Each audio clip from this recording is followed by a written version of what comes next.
En cette fin d'après-midi, je conduisais mon vieux pick-up le long du chemin de terre familier, rentrant chez moi après une journée de travail interminablement longue. La sueur imprégnait encore ma chemise de coton usée au niveau des épaules, et mon corps se sentait complètement vidé, comme si chaque muscle criait au repos. Je m'appelle Daniel. Mon travail consiste à être agent d'entretien pour divers sites disséminés dans la banlieue, des petits boulots comme réparer la plomberie, vérifier les systèmes électriques ou colmater des toits pour de petites fermes. Ce n'est rien de prestigieux, mais c'est suffisant pour joindre les deux bouts, et j'apprécie sa simplicité. Le ciel s'est assombri plus vite que je ne l'avais prévu, avec de lourds nuages gris arrivant de l'horizon, avalant la faible lueur restante du soleil. Le sentier étroit était désert, flanqué des deux côtés par des bois clairsemés parsemés de rochers escarpés et déchiquetés. Un vent glacial sifflait à travers la vitre fissurée, transportant l'odeur de la terre humide et des feuilles en décomposition, envoyant un frisson involontaire le long de ma colonne vertébrale. Tout ce que je voulais, c'était rentrer à la maison, prendre une douche et m'effondrer sur le lit avec une bière fraîche. Mais alors, dans un virage sans visibilité où la route serpentait brusquement comme une entaille dans la peau de la terre, j'ai aperçu une voiture. C'était une berline de luxe, son éclat terni par la poussière de la route, garée près de l'accotement droit.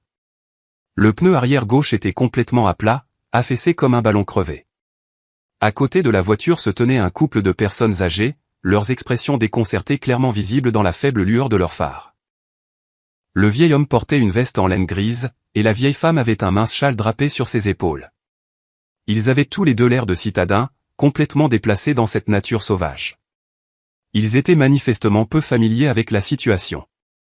Je pouvais le deviner à la façon dont l'homme regardait maladroitement autour de lui et dont la femme s'agrippait fermement à son bras, ses yeux brillants d'inquiétude. Mon cœur rata un battement. Ce n'était pas la première fois que je rencontrais des automobilistes en panne sur la route.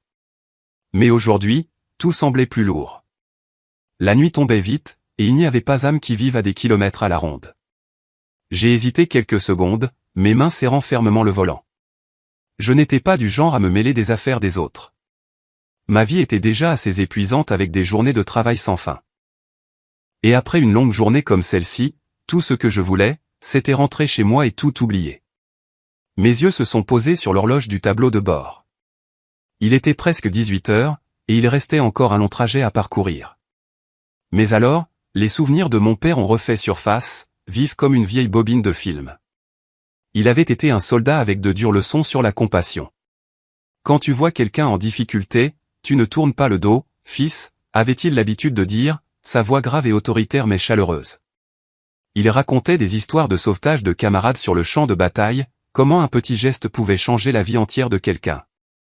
Ce souvenir m'a frappé comme une poussée dans le dos.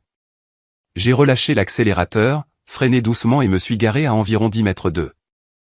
Mon cœur battait la chamade, en partie à cause de la fatigue, en partie à cause d'une excitation sans nom. Avait-il besoin de mon aide? Me suis-je demandé, mais j'ai chassé cette pensée. J'ai coupé le moteur, suis sorti, et mes bottes couvertes de boue ont crissé sur le gravier. Le vent était maintenant glacial, me fouettant le visage comme de fines lames. En m'approchant, j'ai rapidement remarqué que le couple âgé était habillé simplement mais élégamment. Il n'y avait aucune ostentation, pas de bague en diamants scintillantes, pas de montre chère, juste des vêtements propres et bien coupés qui dégageaient le raffinement discret de personnes habituées à une vie respectable. J'ai jeté un coup d'œil au pneu arrière complètement dégonflé, puis j'ai parlé le premier. « Vous avez des problèmes? Je peux vous aider en quoi que ce soit. » Le vieil homme leva les yeux, ses cheveux blancs comme neige flottant légèrement dans le vent froid. De profondes rides d'âge marquaient son visage, mais ses yeux restaient vifs et alertes. Il laissa échapper un court soupir et hocha la tête. Notre voiture a un pneu crevé. Je tâtonne depuis un moment, ne sachant que faire, et il commence à faire nuit.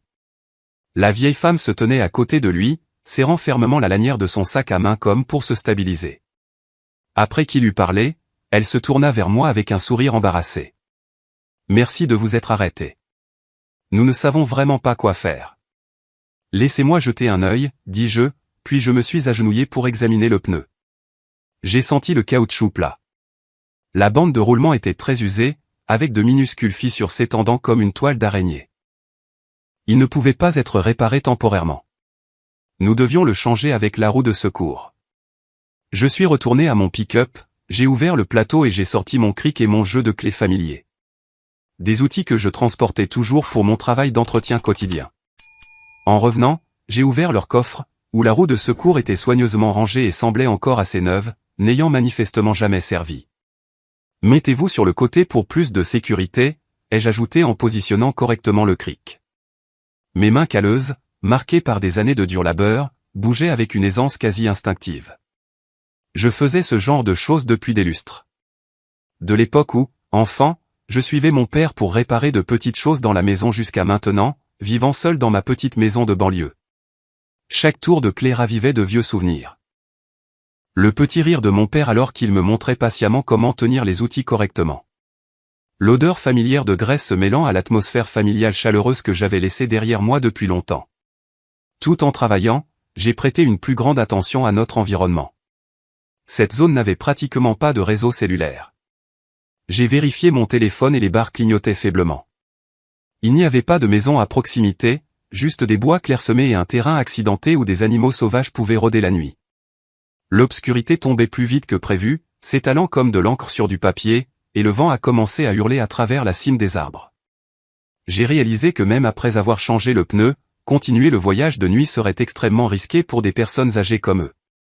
Ils pourraient se perdre à nouveau ou pire, avoir un accident dans les virages dangereux. Mon cœur s'emballa de nouveau, un mélange d'excitation et d'inquiétude montait en moi. Devais-je les laisser continuer seuls, ou était-ce le moment de faire quelque chose de plus ? Le couple âgé a admis s'être perdu après avoir suivi les indications d'une vieille carte en papier. Ils ne savaient pas utiliser les GPS modernes, probablement parce qu'ils étaient habitués aux anciennes méthodes. Nous sommes venus de la ville pour rendre visite à un ami dans la région, expliqua la vieille femme, sa voix tremblant légèrement. Mais la carte nous a menés ici, et maintenant voilà ce qui est arrivé. Ils avaient l'air complètement désorientés et anxieux. Le vieil homme ne cessait de regarder le ciel tandis que la femme serrait plus fort son châle. Je pouvais sentir leur peur, perdus au milieu de nulle part, la nuit tombant, personne pour les aider. Cela m'a rappelé la fois où mon père s'était perdu dans les bois en chassant, et comment il avait décrit cette peur comme une leçon de solitude. J'ai fini de changer le pneu, j'ai essuyé mes mains pleines de graisse sur un vieux chiffon de ma poche, je me suis relevé et j'ai tout vérifié. Leur voiture était à nouveau en état de rouler, mais je ne me sentais toujours pas à l'aise. J'ai regardé autour du sentier désert alors que la nuit tombait plus vite que prévu. Diverses possibilités me traversèrent l'esprit. Appeler une dépanneuse était presque impossible sans réseau ici. Les laisser conduire seuls dans le noir était trop dangereux. La route devant était étroite, pleine de nids de poules, et mes phares n'étaient pas assez puissants pour guider en toute sécurité des conducteurs âgés. Un virage glissant pouvait mener à la catastrophe. Je suis resté là quelques secondes, entendant clairement mon cœur battre dans ma poitrine, non par peur, mais par un sens des responsabilités. Finalement, j'ai pensé à l'option la plus simple. Ma maison n'avait rien de spécial, juste une vieille cabane en bois avec une cuisinière à gaz et un lit simple. Mais elle était sèche, à l'abri du vent et sûre. S'ils étaient d'accord, je pouvais les inviter à passer la nuit, puis les conduire à la route principale le matin où il y avait des stations-service et de la circulation. Après une brève pause, je pris une profonde inspiration et proposai, « Monsieur, madame, il se fait tard et cette route est très dangereuse la nuit. Pourquoi ne viendriez-vous pas chez moi pour passer la nuit? Ma maison est tout près. Elle est petite mais propre. Demain matin, je vous guiderai jusqu'à la route principale. Ce sera beaucoup plus sûr. » Les mots sortirent naturellement, bien qu'à l'intérieur j'étais plein d'hésitation. Le couple âgé fut surpris par l'offre. Les yeux du vieil homme s'écarquillèrent et la femme couvrit sa bouche. Mais ils sentirent la sincérité dans mon inquiétude pour leur sécurité. Ce n'étaient pas des paroles en l'air, mais une véritable préoccupation. « Vous êtes sûr ? Nous ne voulons pas vous déranger, » demanda le vieil homme, sa voix remplie de gratitude. J'ai hoché la tête et fait un sourire rassurant, même si mon cœur battait encore la chamade. Nous sommes montés dans nos véhicules. J'ai ouvert la voie, leur berline me suivant. Pendant le court trajet jusqu'à la maison, le vent est devenu plus froid et l'obscurité s'est refermée étroitement des deux côtés du chemin. À ce moment-là, je pensais seulement que je faisais ce qui devait être fait, sans savoir que tout était sur le point de prendre une tournure différente. Quand nous sommes arrivés à la maison, j'ai ouvert la porte et allumé la lumière jaune familière. La lueur chaude s'est répandue, illuminant ma petite maison. Un salon-cuisine combiné, une chambre à l'arrière et une salle de bain basique. Rien de vantard, mais tout était bien rangé et suffisant, offrant un sentiment de sécurité après une longue journée. J'ai apporté des couvertures et des oreillers pour leur préparer le canapé, j'ai fait bouillir de l'eau pour un thé chaud afin de chasser le froid persistant. Pour détendre l'atmosphère, j'ai partagé quelques histoires légères de mon travail, des anecdotes aléatoires qui n'allaient nulle part, mais qui suffisaient à faire sourire. Ils ont ri avec moi, me remerciant à plusieurs reprises, et nous avons discuté doucement de la vie et des choses les plus ordinaires. Je n'attendais aucune grande gratitude. Pour moi, c'était simplement la bonne chose à faire, exactement comme mon père l'avait enseigné, ne pas tourner le dos à quelqu'un dans le besoin. Mais au fond de moi, je n'avais aucune idée que la décision de m'arrêter sur ce sentier désert avait discrètement ouvert le plus grand tournant de ma vie. Cette nuit-là, allongé dans mon lit, écoutant le vent dehors, mon cœur battait encore la chamade à cause de tout ce qui s'était passé. Que apporterait demain? Serait-il en sécurité? Ou quelque chose d'inattendu attendait-il? Je me suis endormi avec ce sentiment d'anticipation, ignorant que cette rencontre n'était que le début d'un voyage spectaculaire. Le lendemain matin, je me suis réveillé tôt, comme c'était mon habitude depuis de nombreuses années, alors que le soleil n'avait pas encore percé à travers la cime clairsemée des arbres. Le réveil a sonné à 5h30, et je me suis assis immédiatement, mon corps encore endolori de la veille, mais mon esprit exceptionnellement alerte. L'air à l'intérieur de la maison était glacial, mon souffle formait de petits nuages blancs dans la pièce noire. J'ai tiré les rideaux et regardé dehors. Le brouillard enveloppait le chemin de terre, et la berline de luxe était toujours garée tranquillement dans la cour, comme un invité inconnu dans mon environnement familier. Mon cœur rata un battement. Ils étaient toujours là, en sécurité pour la nuit. Mais pourquoi ressentais-je encore un vague malaise, comme si quelque chose de bien plus grand se cachait en attente? Je suis entré dans la petite cuisine, j'ai allumé la lumière jaune chaude et j'ai commencé à préparer un petit déjeuner simple. Ma maison portait les marques d'une vie frugale et ordonnée. Rien d'extravagant, juste des articles essentiels bien rangés. La vieille table en bois que mon père avait construite lui-même, quelques chaises usées et l'étagère de la cuisine avec des pots d'épices organisés par ordre alphabétique. Je n'étais pas un homme riche, mais je gardais toujours tout propre, comme mon père l'avait enseigné. L'ordre est le fondement de la discipline, fils. J'ai fait frire quelques œufs, grillé du pain et préparé du café noir. Pas de sucre, pas de lait, juste le goût amer familier qui m'aidait à me réveiller. L'arôme de la nourriture s'est répandu et j'ai soudain pensé au couple âgé dormant sur le canapé. Serait-il habitué à un repas aussi simple? Ou venait-il d'un monde différent où le petit déjeuner signifiait des plats gastronomiques? Cette pensée m'a fait marquer une pause, mon cœur battant plus vite. Je ne savais rien d'eux, seulement qu'ils avaient besoin d'aide. Et maintenant, je partageais mon espace de vie avec des étrangers. Alors que le soleil commençait à se lever, le couple âgé s'est réveillé, l'air beaucoup plus détendu après une nuit de repos. Le vieil homme s'est étiré. La vieille femme m'a souri, et ils ont observé mon espace de vie avec des yeux curieux mais non critiques. Votre maison est si confortable, dit doucement la vieille femme. Ils ont remarqué les meubles anciens mais soigneusement entretenus, la radio vintage sur l'étagère, les livres de réparation bien empilés et le sol impeccable sans une particule de poussière. Tout était en ordre, reflétant une personne disciplinée et responsable comme moi. Je les ai invités à table et nous avons pris le petit déjeuner ensemble. La conversation était légère. Ils m'ont interrogé sur mon travail et je leur ai parlé de mes journées à entretenir des sites, de mon amour pour la simplicité, mais à l'intérieur, je sentais la différence. Ils parlaient avec un ton élégant, comme des gens qui avaient connu une vie raffinée. Mon cœur battait la chamade en pensant qu'ils pourraient me juger ou, pire, me plaindre. « Vous vivez seul ici ?» demanda le vieil homme, et j'ai hoché la tête, mentionnant brièvement mes parents à quelques heures de route. L'atmosphère était chaleureuse, mais je ne pouvais pas me défaire de ma nervosité. Était-ce la fin ou juste le début de quelque chose? Après le petit déjeuner, j'ai vérifié une dernière fois leur voiture pour m'assurer qu'elle était sûre à conduire. Je ne voulais laisser aucun risque, surtout qu'ils avaient un long voyage devant eux. Je me suis agenouillé, j'ai vérifié la pression des pneus, resserré les écrous de roue et même inspecté le niveau de carburant. Je veux juste vérifier une dernière fois pour avoir l'esprit tranquille. La sécurité d'abord, ai-je marmonné, mes mains tremblant légèrement d'inquiétude. Ils se tenaient là à regarder, souriant avec gratitude. Vous êtes si méticuleux. Merci de nous aider, dit la vieille femme.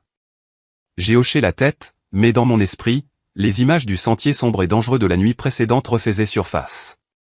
Que leur serait-il arrivé si je ne m'étais pas arrêté? Cette pensée fit battre mon cœur plus vite. Un sentiment dramatique surgit, comme si la vie me mettait à l'épreuve. Nous sommes montés dans nos véhicules, et j'ai roulé devant pour guider le couple âgé hors du chemin de terre.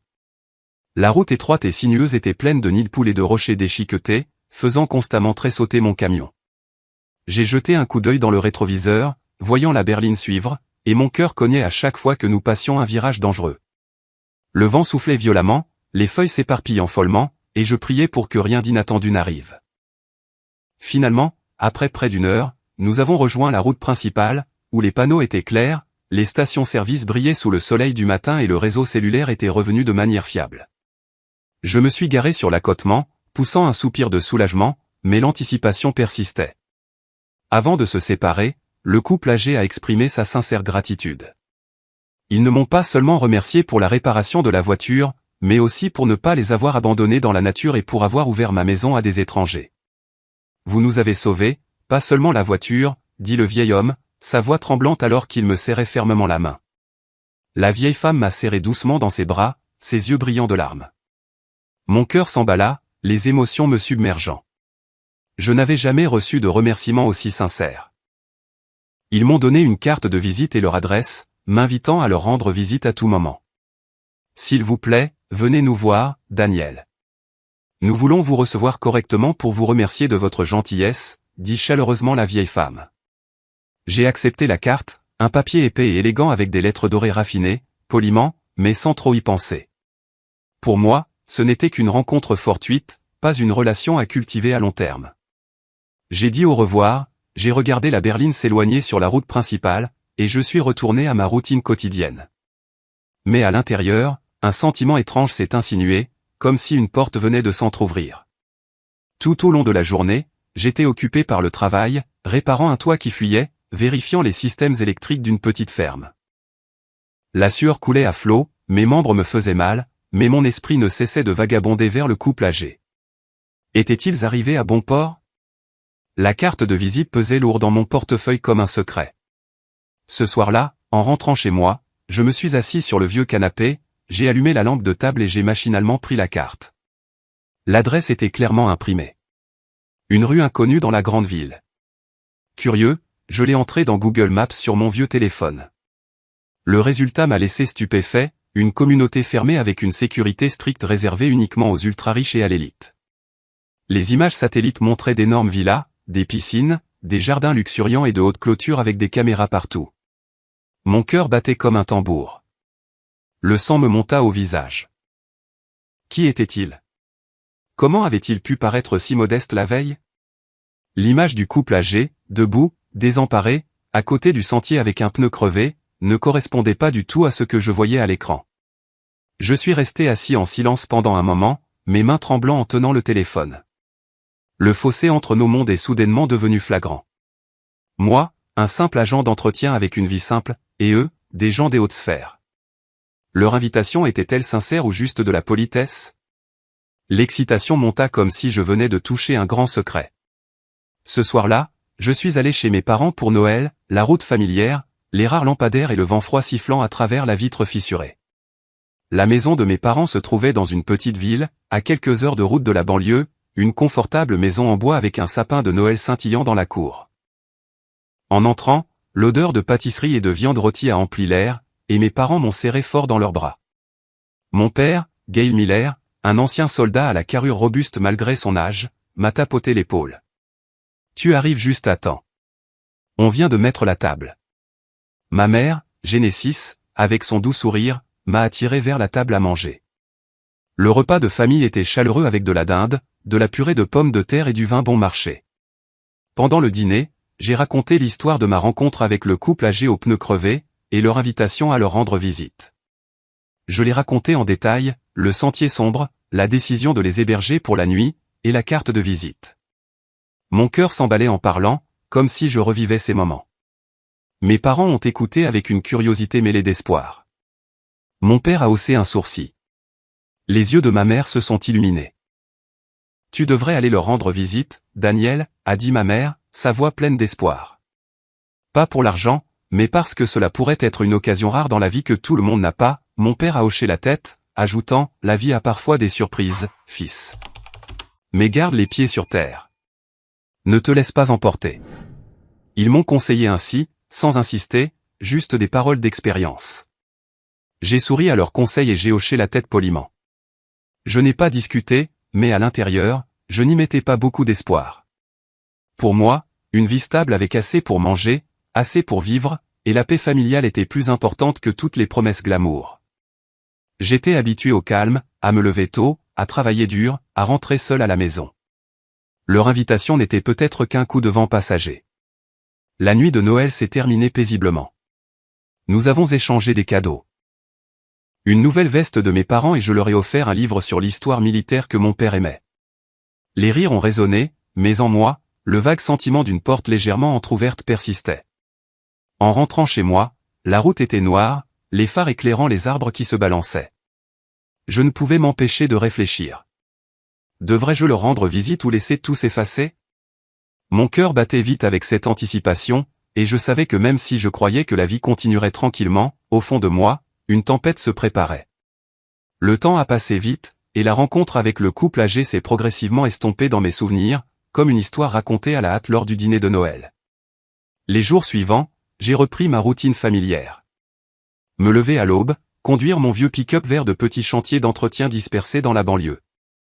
Le travail restait le même, réparer des tuyaux qui fuient, inspecter des câblages vieillissants, colmater des toits pour des fermes isolées. La sueur coulait sous le soleil brûlant ou la pluie fine. Mes mains et mes pieds devenaient chaque jour plus calleux. Mais j'appréciais cette simplicité. Des soirées tranquilles dans ma modeste maison, assis sur le vieux canapé, dînant seul avec un sandwich ou des nouilles instantanées, puis lisant un livre ou regardant la télévision tard dans la nuit. La carte de visite gisait oubliée dans mon portefeuille, enfouie parmi un fatras de papier. Je n'y pensais plus beaucoup. Ma vie restait la même, paisible, avec de quoi manger et vivre, sans grandes ambitions. Mais parfois, au cœur de la nuit, l'image du chemin de terre sombre et leur sourire reconnaissant me traversait l'esprit, faisant battre mon cœur. Quelque chose m'attendait-il, ou n'était-ce qu'une illusion? Puis un matin, tout a changé brusquement. J'étais agenouillé sous un vieux tracteur dans une ferme isolée, une clé à la main pour serrer des boulons, quand mon téléphone a vibré dans ma poche. J'ai essuyé mes mains sur un chiffon sale et j'ai regardé l'écran. Un appel de ma mère. Sa voix était paniquée dès la première seconde. « Daniel, mon fils, ton père s'est effondré. Les médecins l'emmènent à l'hôpital. C'est critique. » Mon cœur sembla s'arrêter. Le sang me monta à la tête, faisant bourdonner mes oreilles. Je me suis relevé en titubant, ma voix tremblante. « Maman, calme-toi. J'arrive tout de suite. » Sans avoir le temps d'expliquer au propriétaire de la ferme, j'ai jeté mes outils dans la benne du camion, j'ai sauté dans la cabine et j'ai appuyé à fond sur l'accélérateur. La route pour retourner en ville était longue et sinueuse, mais aujourd'hui elle semblait interminable. Le vent hurlait à travers la vitre fissurée, et je serrais le volant jusqu'à ce que mes jointures blanchissent. Mon père, l'homme fort qui avait été soldat, celui qui m'avait tout appris sur la discipline et le respect de soi, était maintenant là, dans un état critique. Des images de lui riant de bon cœur à notre récent dîner de Noël me sont revenues, me piquant les yeux de larmes. S'en sortirait-il? Ou était-ce la tempête que j'avais sentie venir? J'ai abandonné mon travail et j'ai conduit directement à l'hôpital, le cœur brûlant d'anxiété. L'autoroute s'estompait dans ma vision, les klaxons retentissaient alors que je grillais des feux rouges aux intersections. Quand je suis arrivé, les couloirs blancs stériles et l'odeur familière d'antiseptique m'ont frappé, me tordant l'estomac. Ma mère était assise dans la salle d'attente, le visage pâle, les yeux rouges d'avoir pleuré. Elle s'est jetée dans mes bras. Mon fils. Il a soudainement eu une douleur à la poitrine et s'est effondré dans la cuisine. Je lui ai tenu fermement les épaules, essayant de rester calme, mais mon cœur cognait comme un tambour de guerre. Nous avons attendu devant les urgences, chaque seconde s'étirant comme une heure. Finalement, le médecin est sorti, le visage grave. Monsieur Miller a subi une grave crise cardiaque. Nous l'avons stabilisé temporairement, mais il a besoin d'une intervention chirurgicale d'urgence pour poser un stent. J'ai hoché la tête, mais ces mots suivants m'ont frappé comme un coup de poing. Il y a une assurance maladie, mais les frais restants s'élèvent à environ 50 000 $. La famille doit se préparer. Ce chiffre a résonné dans mon esprit, froid et impitoyable. J'ai examiné en silence le devis que le médecin m'a remis. Les chiffres en noir et blanc sur le papier m'ont laissé sous le choc. 50 000 $, une somme colossale pour notre famille. Je me suis assis seul dans un coin du couloir, calculant toutes les possibilités. Mes économies s'élevaient à seulement 10 000 $. Les prêts bancaires impliquaient des procédures fastidieuses nécessitant au moins 2 semaines. Un temps que mon père n'avait pas. Que pouvais-je faire pour trouver l'argent? Mes amis étaient de simples artisans comme moi. Personne n'avait une telle somme. J'ai appelé plusieurs organisations d'aide médicale, ma voix suppliante, « Bonjour, ma famille a besoin d'une aide urgente. » Mais la réponse était toujours, « Nous allons examiner votre dossier, mais nous avons besoin de tous les documents. » Du temps, une chose que mon père ne pouvait pas se permettre d'attendre. Mon cœur s'emballa, des sueurs froides me parcouraient malgré la fraîcheur du couloir. Y avait-il un moyen? Où devrais-je regarder mon père s'éteindre à cause de l'argent? Les jours suivants se sont déroulés dans la tension et l'épuisement. Je vivais pratiquement à l'hôpital, somnolent sur les chaises de la salle d'attente, entrecoupé d'appels futiles aux banques et aux associations caritatives. Ma mère pleurait davantage, et je devais être fort pour la réconforter. Je trouverai un moyen de couvrir les frais d'hôpital, maman. Ne t'inquiète pas, mais tard dans la nuit, quand l'hôpital était silencieux, à l'exception du bip des machines de la chambre de mon père, je m'asseyais seul dans la salle d'attente, le cœur lourd, ma main cherchant machinalement la carte de visite rangée dans mon portefeuille, le papier épais et élégant avec l'adresse UP. L'image du couple âgé est apparue vivement, leur sourire reconnaissant, leur invitation sincère. Médrail, où n'était-ce qu'un vœu pieux? Mon cœur cognait, une vague d'excitation mêlée de désespoir montait en moi. Je me suis débattu intensément. Une partie de moi voyait le fait de les contacter comme une exploitation de leur gentillesse. Je les avais aidés par devoir, pas dans l'attente d'une récompense. Une autre partie savait que c'était peut-être la seule chance de sauver mon père. Chaque seconde d'hésitation le rapprochait de la mort. Je me suis souvenu des valeurs que mon père m'avait inculquées. Vivre avec dignité. Ne jamais s'incliner pour de l'argent. Il racontait des histoires de son temps à l'armée, refusant des pots de vin pour préserver son honneur. Souviens-toi de mes paroles, fils. L'argent va et vient, mais une fois que tu perds ton amour-propre, c'est pour toujours.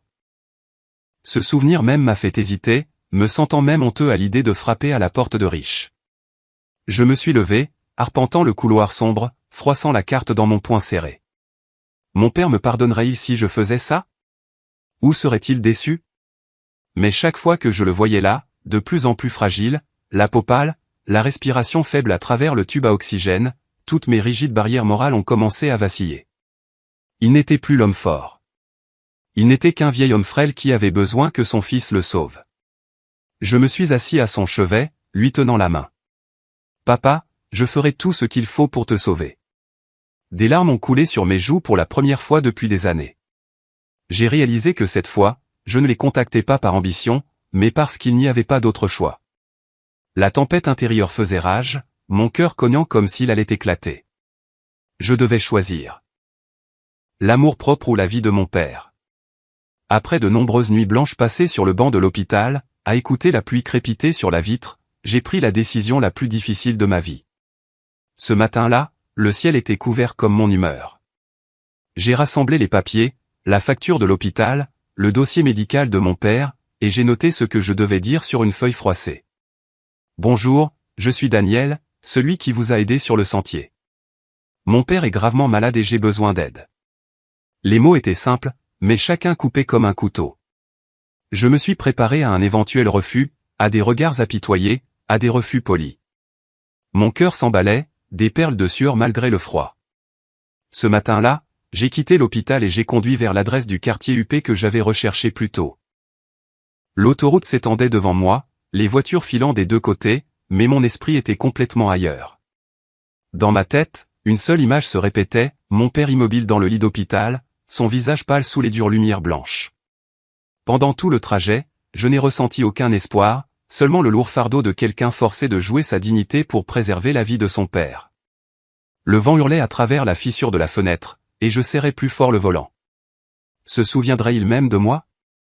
Ou cette porte se refermerait-elle sur mon nez? L'anticipation montait comme si je plongeais dans un abîme sans fond, mais je ne pouvais pas faire demi-tour. Mon père m'attendait.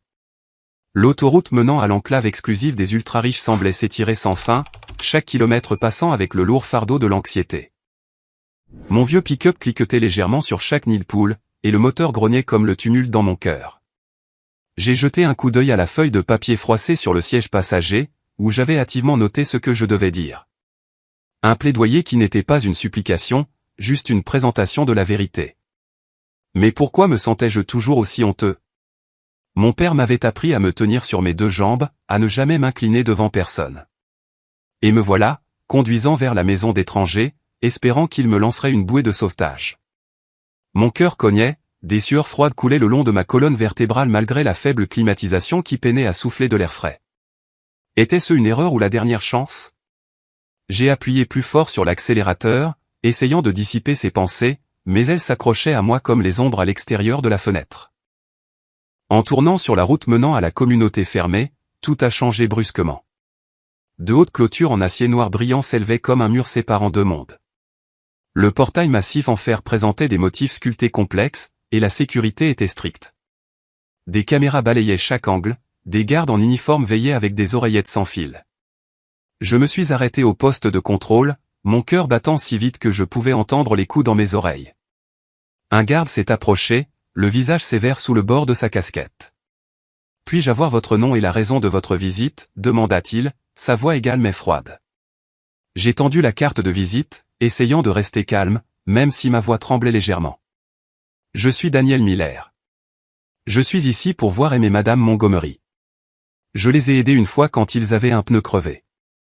Dites-leur simplement cela et ils sauront qui je suis. » Le garde a pris la carte et a vérifié les informations sur sa tablette. Il a marqué une pause de quelques secondes, puis a légèrement hoché la tête, bien que ses yeux gardent une trace de suspicion.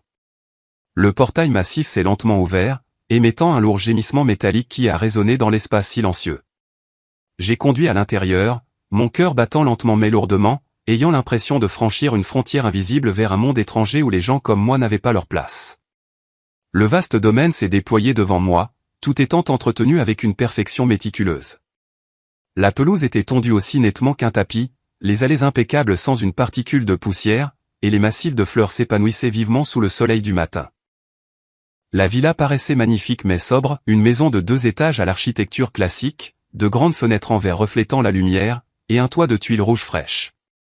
Je me suis garé devant le portail de la demeure et j'ai instinctivement jeté un coup d'œil à moi-même dans le rétroviseur, ma vieille veste usée aux épaules, des bottes aux talons usés et couvertes de boue des chantiers. L'apparence d'un ouvrier ordinaire complètement déplacé dans ce cadre luxueux.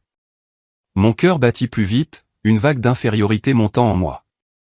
J'avais l'air d'un intrus et cette pensée fit trembler mes mains en coupant le moteur. Allait-il se moquer de moi ou simplement me renvoyer poliment? J'ai pris une profonde inspiration, suis sorti du camion et j'ai appuyé sur le bouton de l'interphone avec des doigts raides. Le petit portail s'est ouvert et le couple âgé est sorti pour m'accueillir avec une chaleur et une familiarité sincères. Monsieur Charles, avec ses cheveux blancs comme neige et son sourire chaleureux, m'a serré fermement la main. Daniel, vous êtes venu. Vous nous avez manqué. Madame Hélène m'a serré doucement dans ses bras, sa voix douce. Entrez, mon cher. Ne restez pas dehors.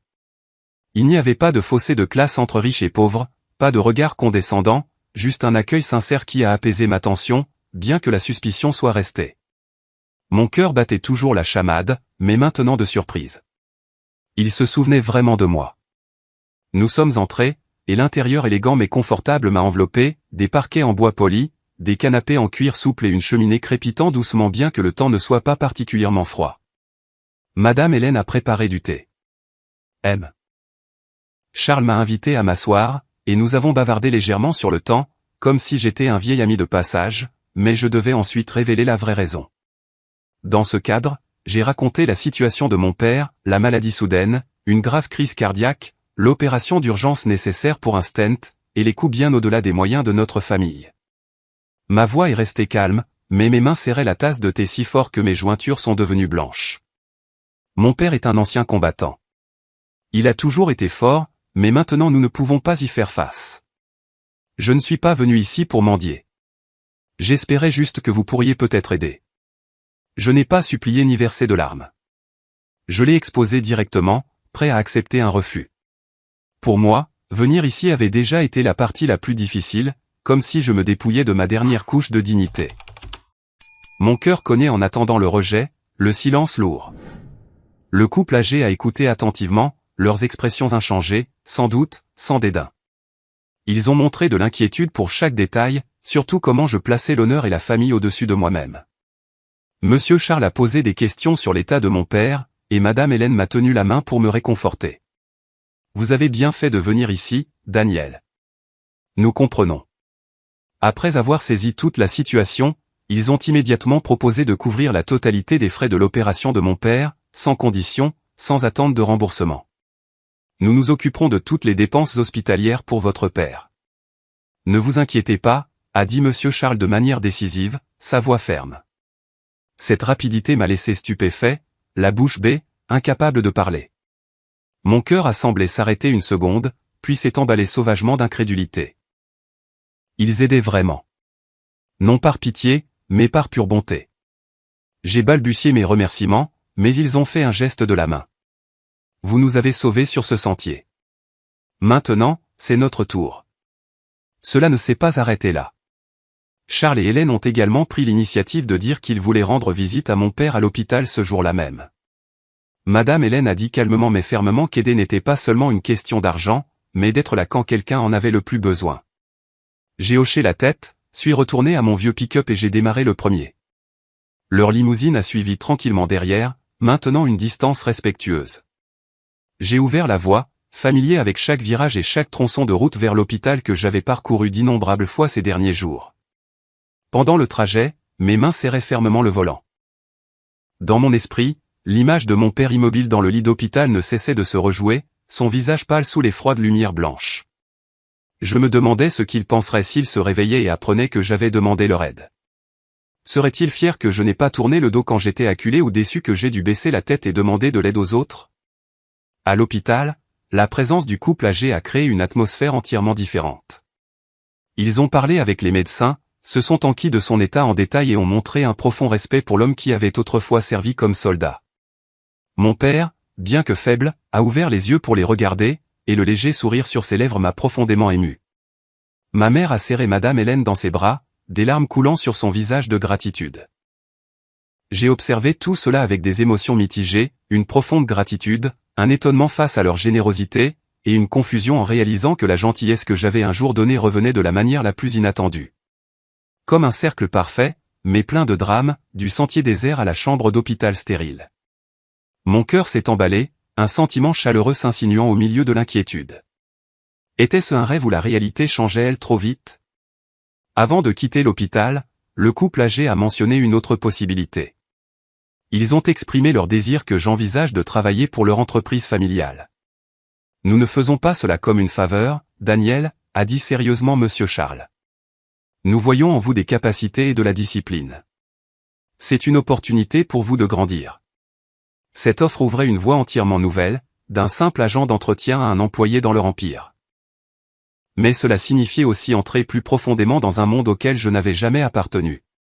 Des immeubles de bureaux imposants, des réunions à haute pression et les exigences de l'élite. Je n'ai pas répondu immédiatement, hochant seulement la tête poliment. J'aurais besoin d'un peu de temps pour y réfléchir, monsieur. Mon cœur s'est emballé d'anticipation. Était-ce une opportunité ou un piège? Je ne le savais pas, mais ce sentiment rendait tout plus dramatique. En quittant l'hôpital et en rentrant seul à la maison, j'ai clairement senti qu'à partir de ce moment, ma vie avait pris une tournure différente. Je n'étais plus seulement un spectateur qui avait aidé par hasard. J'étais au seuil d'un voyage plein de défis et de bouleversements. Le vent hurlait toujours à l'extérieur de la fenêtre, mais maintenant il portait l'espoir mêlé à l'anxiété. Mon père avait été sauvé, mais qu'en était-il de moi? Étais-je prêt à franchir cette porte? L'excitation a monté et j'ai su que la véritable tempête ne faisait que commencer. Après que l'état de mon père se soit stabilisé suite à l'opération, j'ai repris ma routine familière. Des journées passées à conduire mon vieux pick-up vers de petits chantiers d'entretien dispersés, à réparer des tuyaux rouillés ou à inspecter des systèmes électriques dans des maisons rurales isolées. La sueur coulait toujours sous le soleil ardent. Mes mains et mes pieds devenaient plus calleux avec de nouvelles égratignures, et les soirées restaient calmes dans ma modeste maison avec des repas rapides et un sommeil agité. Mais mon esprit n'était plus en paix comme avant. L'offre d'emploi de M et Madame Charles et Hélène Montgomery ne cessait de refaire surface dans mes pensées comme un fantôme persistant. Chaque fois que je serrais une clé pour serrer des boulons, je voyais des images de leur luxueuse villa et j'entendais la voix de Monsieur Charles. C'est une opportunité pour vous de grandir. Mon cœur s'emballait à chaque fois, un mélange d'excitation et de peur me parcourant. Avais-je ma place dans ce monde? Ou n'étais-je qu'un étranger qui serait tôt ou tard repoussé? J'ai essayé de chasser ces pensées en me concentrant sur le travail. Mais la nuit, allongé dans mon lit, écoutant le vent hurler, ces pensées revenaient en force, rendant le sommeil plus difficile que jamais. J'ai décidé d'en parler franchement avec mes parents. Un soir, je suis allé chez eux. La route familière portait maintenant le poids des choix imminents. La maison était toujours confortable avec l'odeur de pâtisserie de la cuisine et la faible lumière jaune de la lampe de table. Mon père, Gail, bien que toujours faible après l'opération, était assis fermement dans son fauteuil, ses yeux vifs comme à l'époque de l'armée. Ma mère, Genesis, s'affairait à faire du thé, mais son regard était plein d'inquiétude.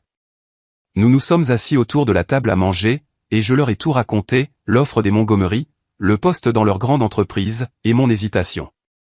Je ne sais pas si je suis fait pour ça, ai-je dit, ma voix tremblant légèrement. C'est un monde complètement différent du mien. Mon père a écouté sans interrompre, puis a parlé de sa voix profonde, chaleureuse mais sévère. Fils, je ne te pousserai pas, mais souviens-toi, tout choix exige de la discipline et de la responsabilité. Tu devras en assumer les conséquences, bonnes ou mauvaises. Il a souligné chaque mot comme s'il enseignait une vieille leçon militaire. N'y va pas pour l'argent. Vas-y parce que tu veux te mettre au défi. Ma mère m'a tenu la main, sa voix douce. Je m'inquiète pour toi, Daniel. Ce monde est compliqué, mais je crois que tu es assez mûr pour décider par toi-même. Souviens-toi juste que tu peux rentrer à la maison à tout moment. Cette conversation a fait battre mon cœur. Leur soutien n'était pas un conseil facile, mais un défi. Serais-je assez fort ou échouerais-je lamentablement? Je les ai serrés dans mes bras pour leur dire au revoir et je suis rentré dans le noir.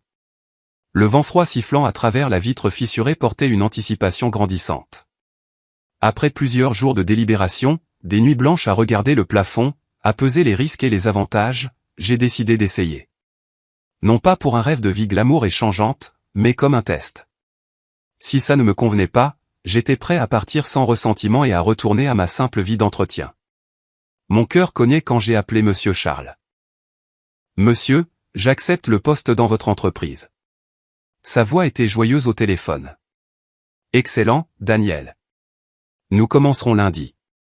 J'ai fait mes bagages, quelques vêtements propres, des outils personnels, et j'ai conduit vers la ville remplie d'anxiété. L'autoroute s'estompait dans ma vision. Chaque panneau de signalisation semblait me rappeler que c'était un tournant. Le regretterais-je ou était-ce une réelle opportunité? Cette anticipation a fait que mes mains serraient fermement le volant, des sueurs froides perlant malgré le temps frais. Mon premier jour chez Montgomery Enterprises, un immense conglomérat dans la technologie et l'immobilier, m'a laissé submergé par l'échelle et le professionnalisme. Le siège social moderne comprenait des immeubles de verre imposants, des ascenseurs à grande vitesse et de vastes couloirs brillamment éclairés par des LED.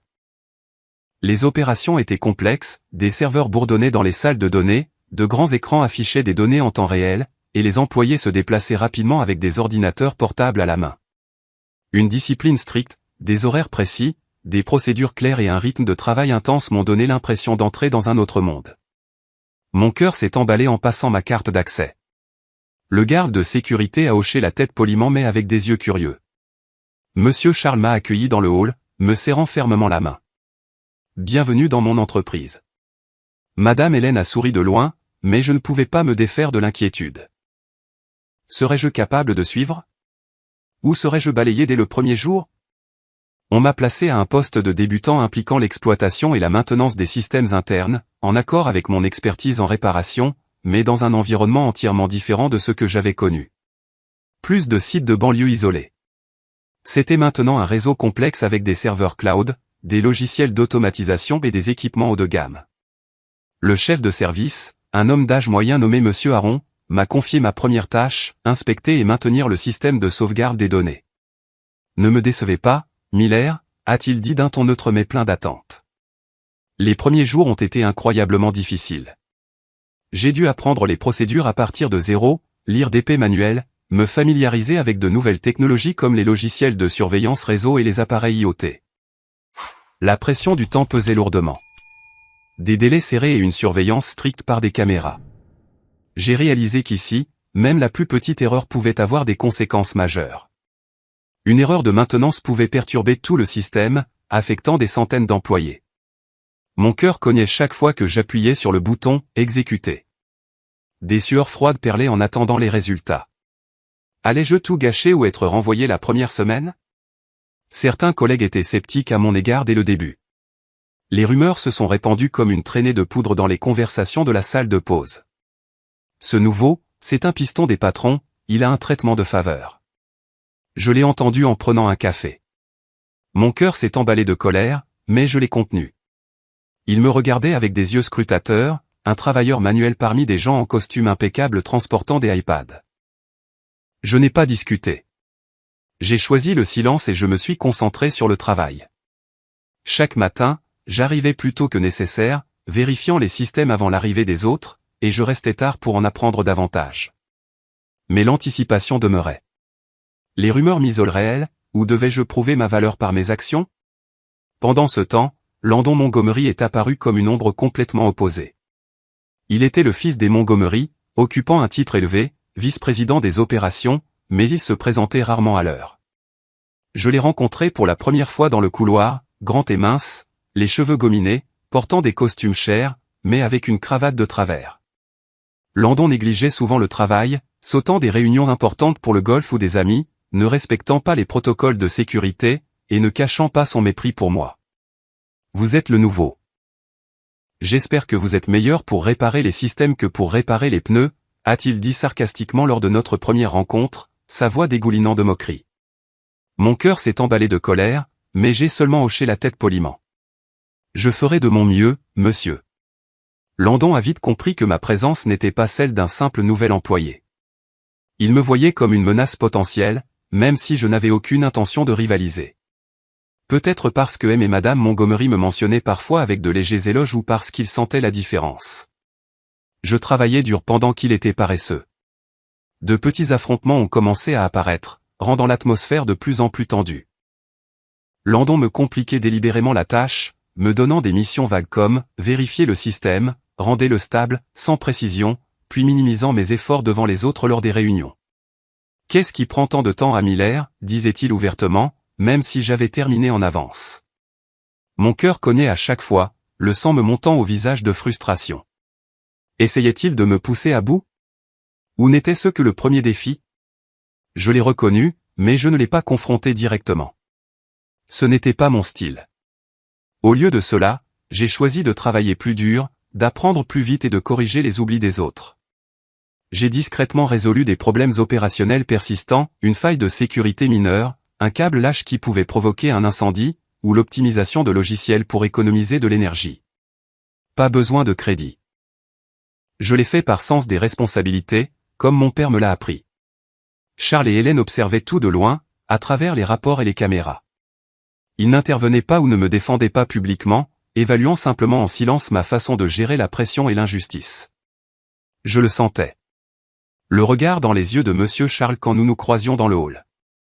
Le sourire encourageant de Madame Hélène. Mais leur silence me rendait plus anxieux. Me trouvait-il assez bon? Ou serait-il déçu? Progressivement, mes résultats au travail ont commencé à parler d'eux-mêmes. Les pannes ont diminué de manière notable. Les systèmes fonctionnaient plus fluidement, la progression s'est stabilisée, et d'autres départements ont commencé à reconnaître mes contributions. Miller a vraiment bien réparé ça, a chuchoté un collègue dans la salle de pause. Mon cœur s'est emballé de fierté, mais je suis resté humble. À la fin de la période d'essai initiale, je me sentais toujours déplacé dans ce monde inconnu. Des déjeuners solitaires, des conversations superficielles et une pression incessante. Mais j'avais prouvé une chose, je n'étais pas là par gentillesse ou pitié, mais grâce à mes propres capacités et à ma discipline. Monsieur Charles m'a appelé dans son bureau et m'a tapoté l'épaule. Vous faites du très bon travail, Daniel. Continuez comme ça. Ces mots ont fait battre mon cœur d'anticipation. Un nouveau chapitre s'ouvrait, mais Landon restait une ombre menaçante. Les affrontements s'intensifieraient-ils? Où serais-je entraîné dans le tourbillon? ce sentiment dramatique rendait tout tendu comme une bombe à retardement. Landon? Il me regardait de plus en plus avec des yeux hostiles, et je savais que le véritable conflit ne faisait que commencer. Chaque matin en arrivant à l'entreprise, mon cœur s'emballait à nouveau, attendant l'inattendu. Resterais-je ferme ou serais-je renversé? Ce voyage était plein de défis, et j'étais en plein dans l'œil du cyclone. Le temps a passé rapidement dans le monde impitoyable de Montgomery Enterprises, et je me suis progressivement habitué à son rythme effréné. Je n'étais plus le nouveau venu déconcerté errant dans les couloirs avec des yeux curieux et anxieux, j'étais devenu un maillon fiable du département des opérations. Chaque matin, je passais ma carte tôt, m'asseyais devant de grands écrans avec des données défilant sans fin, et vérifiais les systèmes avant l'arrivée des autres. Le travail n'était plus inconnu. Je savais comment gérer des erreurs de réseau soudaines, optimiser les serveurs pour éviter les surcharges et coordonner avec d'autres départements sans avoir besoin de directives. Mais cette familiarité ne réduisait pas le sentiment d'anticipation. Au contraire, elle me rendait plus vigilant. Mon cœur s'emballait chaque fois que les portes de l'ascenseur s'ouvraient, me demandant quelle surprise la journée pourrait apporter. Un email urgent ou une réunion impromptue où tous les yeux se tourneraient vers moi. J'avais appris qu'ici, la paix n'était qu'une illusion. La tempête pouvait frapper à tout moment. Progressivement, on a commencé à me confier des problèmes plus complexes, du genre que les autres évitaient comme la peste. Des systèmes de maintenance qui se chevauchaient ou des processus obsolètes causaient des lenteurs. Des erreurs de longue date comme des câbles obsolètes risquant de provoquer des incendies ou des logiciels défectueux entraînant des sauvegardes de données incomplètes. Le manager Harland m'a appelé dans son bureau, son ton sérieux. Daniel, occupez-vous de ça. Personne ne veut y toucher car ils ont peur de la responsabilité, mais je crois que vous pouvez le faire. Mon cœur cognait sous la pression. Il ne s'agissait pas de petites réparations de banlieue. C'étaient des problèmes qui pouvaient affecter toute l'entreprise, coûtant potentiellement des millions si quelque chose tournait mal. J'ai passé des heures devant l'ordinateur à analyser des données, à tester des solutions, mes mains tremblant légèrement en lançant des programmes de diagnostic. M'appuyant sur mon expérience pratique d'années en tant qu'agent d'entretien et sur la mentalité disciplinée forgée par ma famille, mon père m'a appris à toujours vérifier 2 fois avant de considérer quelque chose comme terminé. J'ai amélioré régulièrement les performances. Je n'ai pas proposé d'idées tape à accent grave l'œil comme suggérer de nouveaux équipements coûteux. Au lieu de cela, je me suis concentré sur des solutions durables et sûres, comme la restructuration des processus pour réduire les erreurs récurrentes ou le remplacement de vieux composants en optimisant ce que nous avions déjà. Les résultats ont progressivement émergé. Les systèmes fonctionnaient plus fluidement. Les temps d'arrêt ont considérablement diminué. Mais chaque fois que je terminais, mon cœur battait toujours la chamade. Avais-je manqué quelque chose? Ou quelqu'un allait-il minimiser mes efforts? Certains cadres intermédiaires ont commencé à me remarquer. Plus avec les regards sceptiques des premiers jours, mais avec une véritable reconnaissance. Ils ont vu que j'étais quelqu'un qui faisait le travail sans se plaindre des heures supplémentaires, sans chercher le crédit ou prendre la parole en réunion. Je terminais simplement mes tâches en silence, comme mon père l'avait enseigné. Fais du bon travail, et il parlera de lui-même. Après un projet d'opération conclu sans heurts, M. Harlon s'est approché et m'a tapoté légèrement l'épaule. Vous êtes en train de changer ce département, Daniel. Ces mots ont réchauffé ma poitrine un instant, mais ils ont été rapidement suivis par l'anticipation familière. J'ai compris qu'être remarqué signifiait aussi assumer plus de responsabilités et parfois attirer des regards moins amicaux. Progressivement, les collègues ont commencé à venir me voir dès qu'ils rencontraient des problèmes plutôt que de les éviter comme avant. Daniel, peux-tu jeter un œil à cette erreur? Le système semble à nouveau faire des siennes. Je les ai aidés sans hésitation car pour moi, c'était juste un travail à faire. Mais au fond de moi, je sentais clairement l'atmosphère autour de moi changer. Ce n'était plus une simple reconnaissance. C'était comme si une brise froide venait de passer. Un signe que la tempête n'était plus loin. Pendant ce temps, Landon devenait de plus en plus irrité par ma présence. Il sentait sa position menacée, même si je n'avais jamais montré d'ambition compétitive ou de désir de pouvoir. Pour moi, le travail consistait simplement à faire de mon mieux, pas à gravir les échelons ou à prendre la place de quelqu'un. Mais pour Landon, c'était tout à fait différent.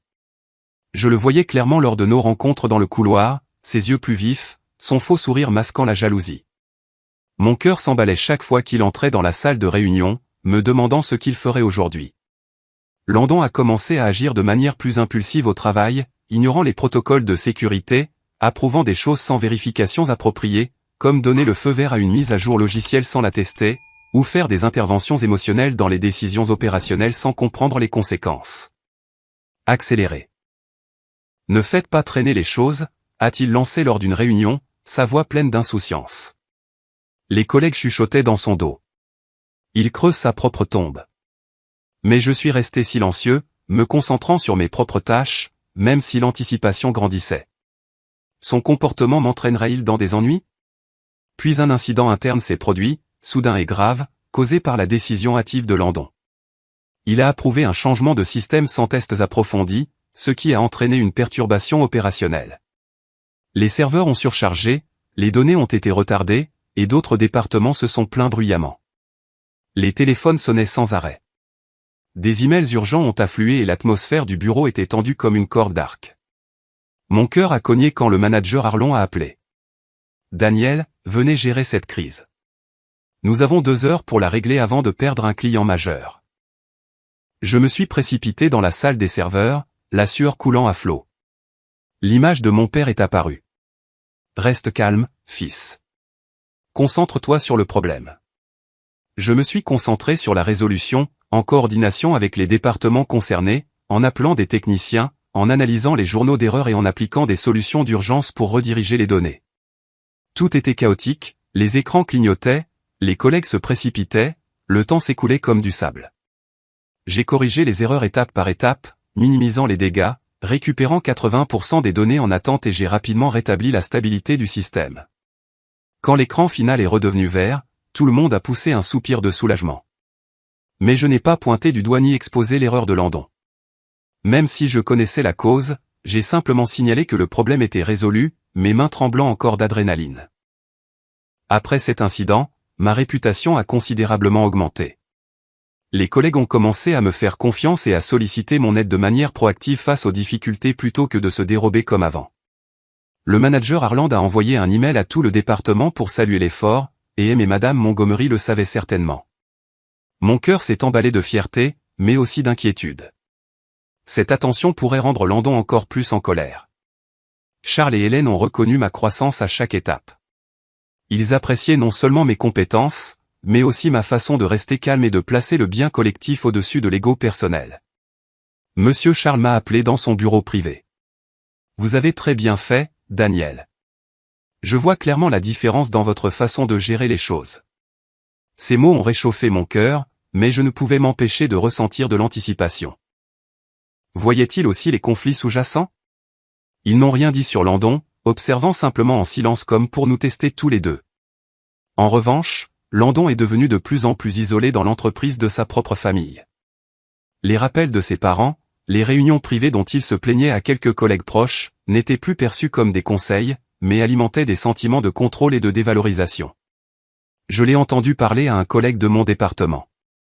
Ils aiment plus ce nouveau que moi maintenant. Landon a commencé à nourrir du ressentiment, silencieusement mais de manière palpable. À ses yeux, je n'étais plus un simple employé, mais un étranger qui prenait progressivement la confiance et la position qui lui revenaient de droit. Il m'évitait davantage, mais lorsque nous nous croisions, son regard était plein de haine, comme un animal acculé. Mon cœur s'emballait à chaque fois, un frisson me parcourant l'échine. Que ferait-il? Répandre de mauvaises paroles ou pire?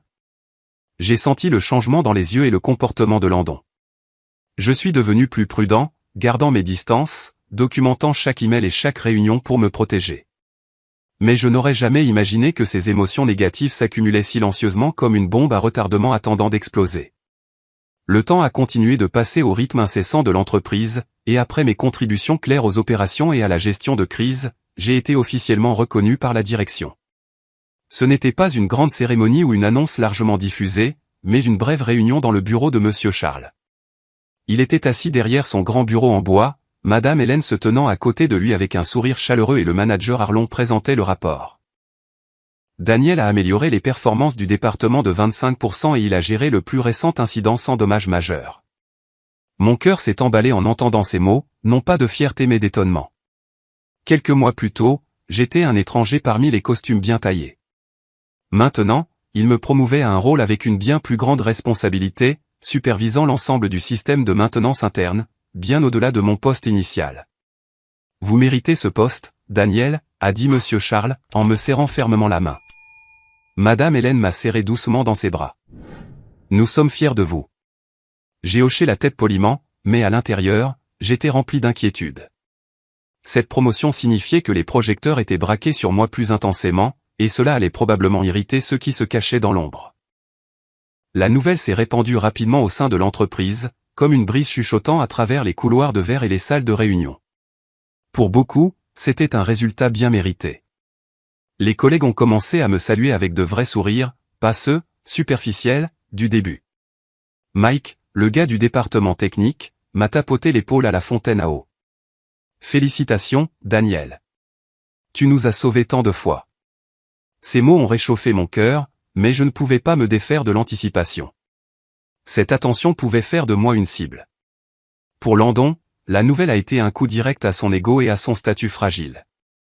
Je l'ai senti immédiatement cet après-midi-là lorsque nous nous sommes croisés dans l'ascenseur. Ses yeux se sont assombris, ses lèvres se sont serrées, et il est passé sans un mot, juste un hochement de tête froid. Mon cœur s'est emballé de malaise. À quoi pensait-il? L'accepterait-il ou réagirait-il violemment? J'ai essayé de mettre cela de côté en me concentrant sur mon nouveau rôle, mais le sentiment s'accrochait à moi comme une ombre qui me suivait. Ce soir-là, M et Madame Charles et Hélène m'ont invité à leur demeure pour le dîner. L'invitation est venue par un email de Madame Hélène.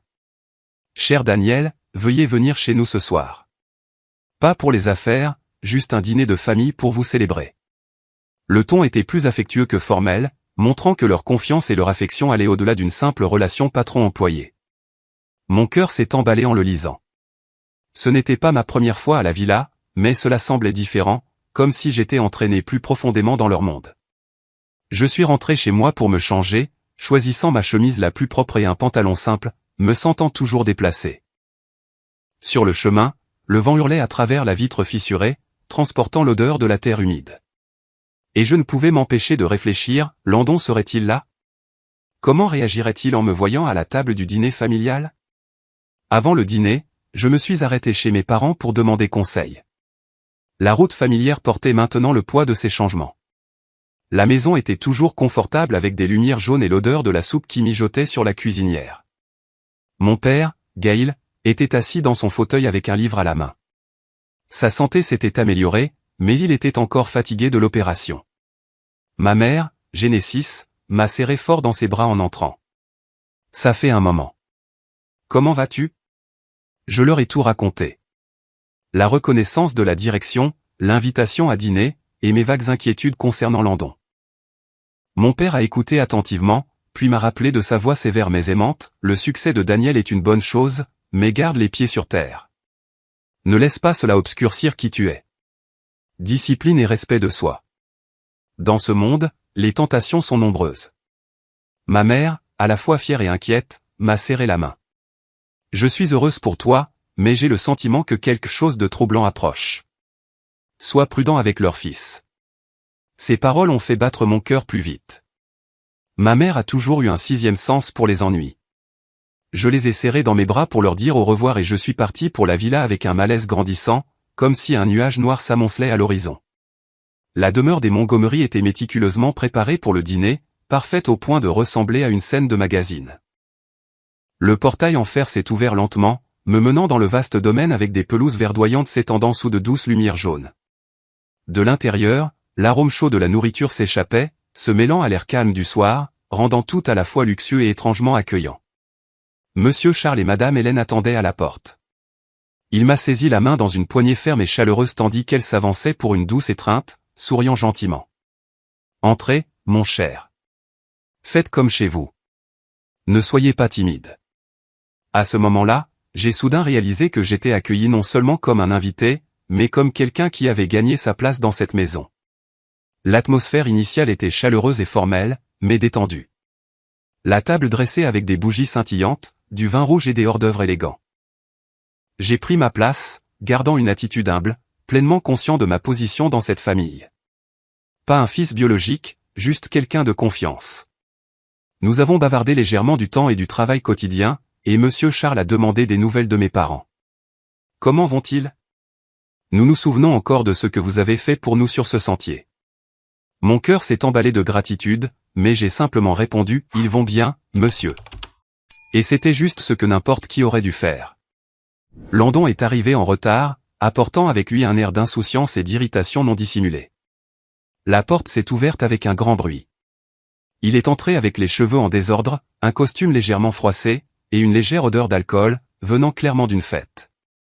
Il s'est excusé nonchalamment, blâmant la circulation, mais ses yeux m'ont balayé avec hostilité. Ma présence au dîner le faisait se sentir envahi sur le territoire de sa propre famille. Il s'est assis en face de moi, serrant fermement son couteau et sa fourchette, et l'atmosphère est soudainement passée de chaleureuse à lourde. Mon cœur s'est mis à battre plus vite, un frisson me parcourant l'échine. Il réprimait sa rage, et j'en étais la cible.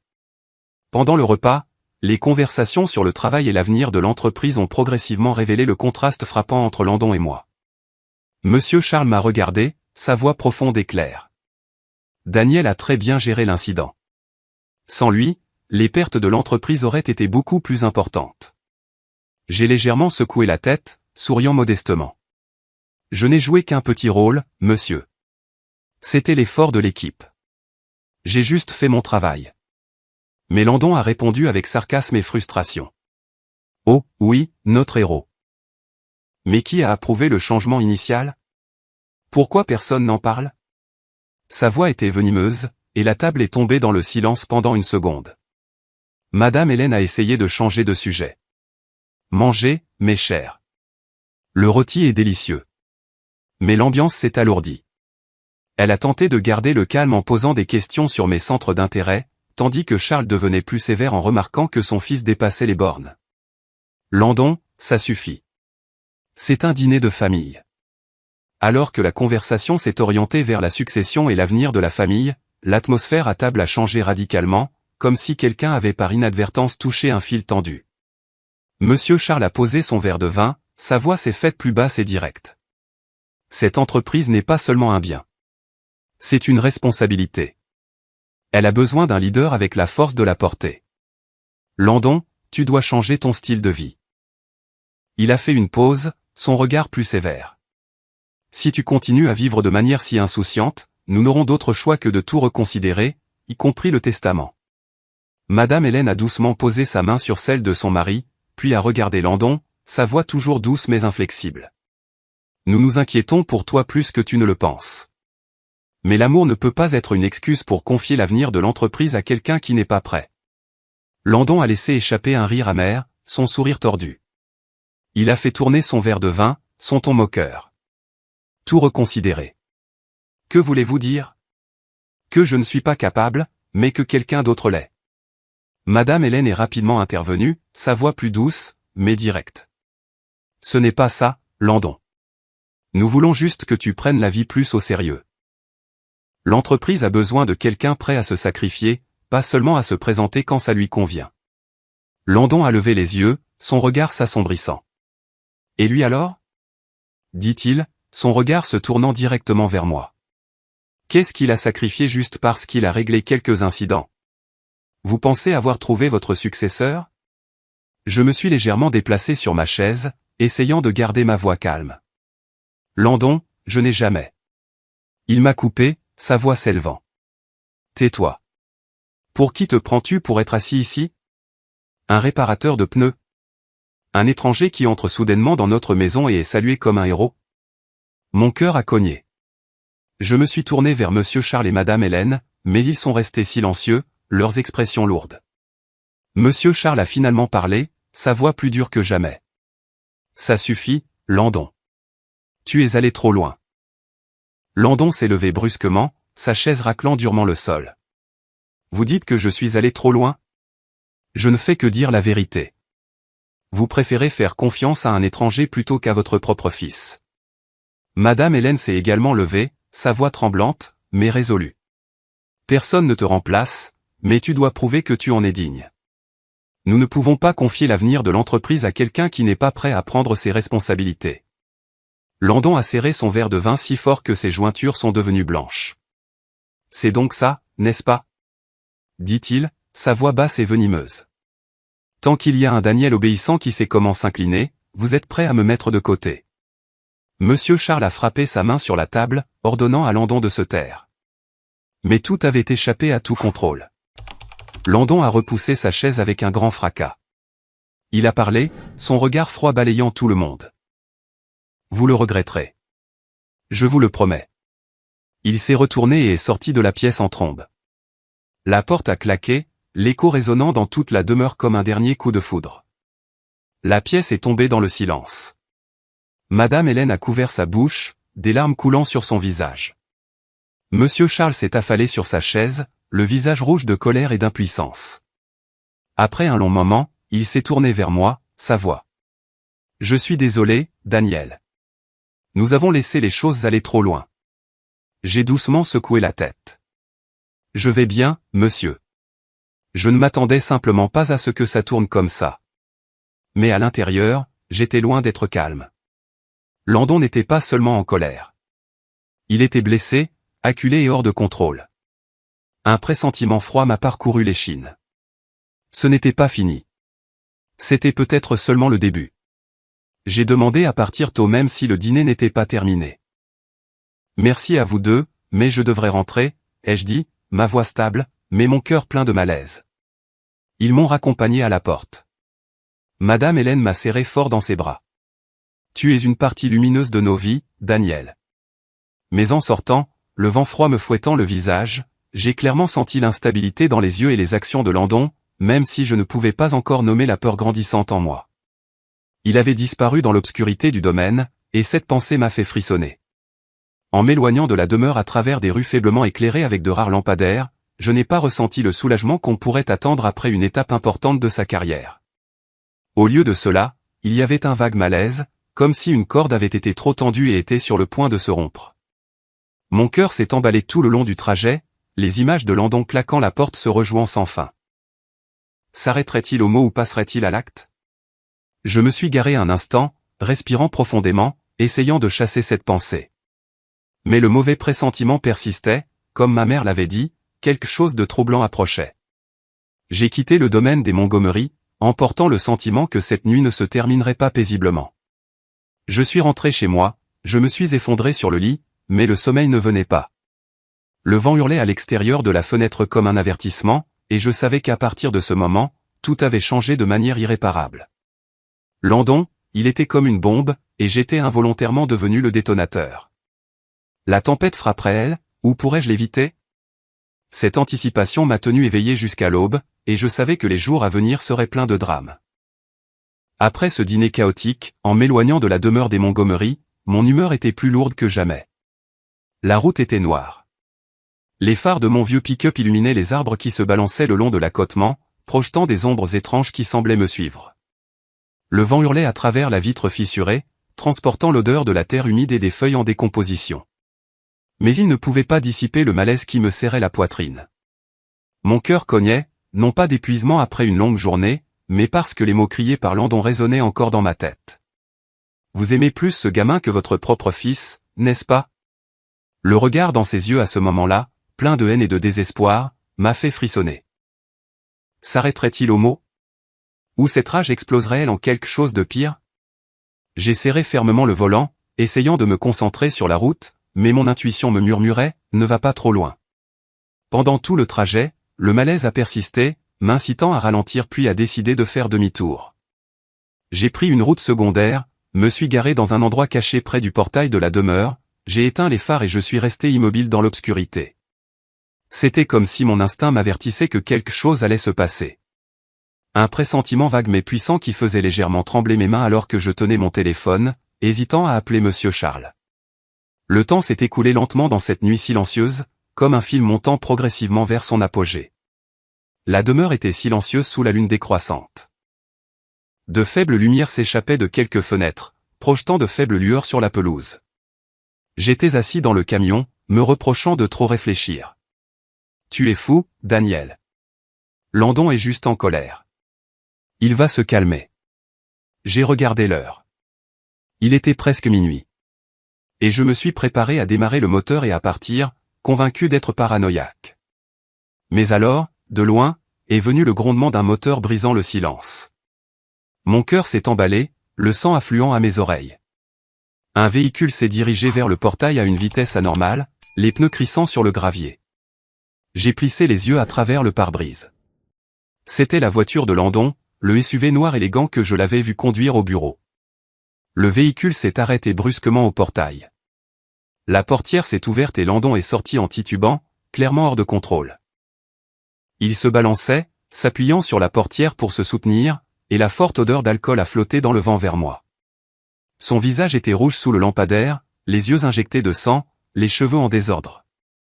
Ce n'était plus le vice-président arrogant, mais un homme ivre consumé par la rage. Mon cœur cognait comme un tambour de guerre. Était-il allé boire après le dîner? Et revenait maintenant pour quoi faire? Je suis resté figé, retenant mon souffle, observant de loin. J'observais à distance, partagé entre partir et intervenir. Landon a titubé vers le portail, a tapé le code avec des mains tremblantes, et est entré dans le domaine. Le portail s'est refermé derrière lui, et il s'est précipité directement dans la maison, poussant la porte d'entrée sans frapper. Le malaise en moi s'est transformé en une peur claire, un choc parcourant ma colonne vertébrale. Ferait-il du mal à M? Et Madame Montgomery, où n'était-ce qu'une autre dispute? J'ai serré le volant, luttant intérieurement. Ce ne sont pas tes affaires, Daniel. Rentre chez toi. Mais les souvenirs de mon père ont refait surface. Quand tu vois quelqu'un en difficulté, tu ne tournes pas le dos. J'ai coupé le moteur, suis resté à regarder mon cœur battre si fort que je pouvais l'entendre dans mes oreilles. L'air de la nuit était glacial, le vent hurlait plus fort, et je priais pour que tout ne soit qu'imagination. Peu de temps après, des bruits chaotiques ont éclaté de l'intérieur de la demeure, des meubles qui se brisent, comme des chaises qui tombent ou des vases qui se fracassent. Les cris de Madame Hélène dans une cacophonie qui a brisé le calme de la nuit. Mon cœur a semblé s'arrêter une seconde, puis a cogné sauvagement d'horreur. Quelque chose ne va pas, ai-je marmonné, mon sang se glaçant. Ce n'était pas une dispute normale. C'était de la violence. Je n'ai plus hésité. J'ai sauté du camion et j'ai couru vers la maison, pleinement conscient que j'entrais en danger, mais incapable de faire demi-tour.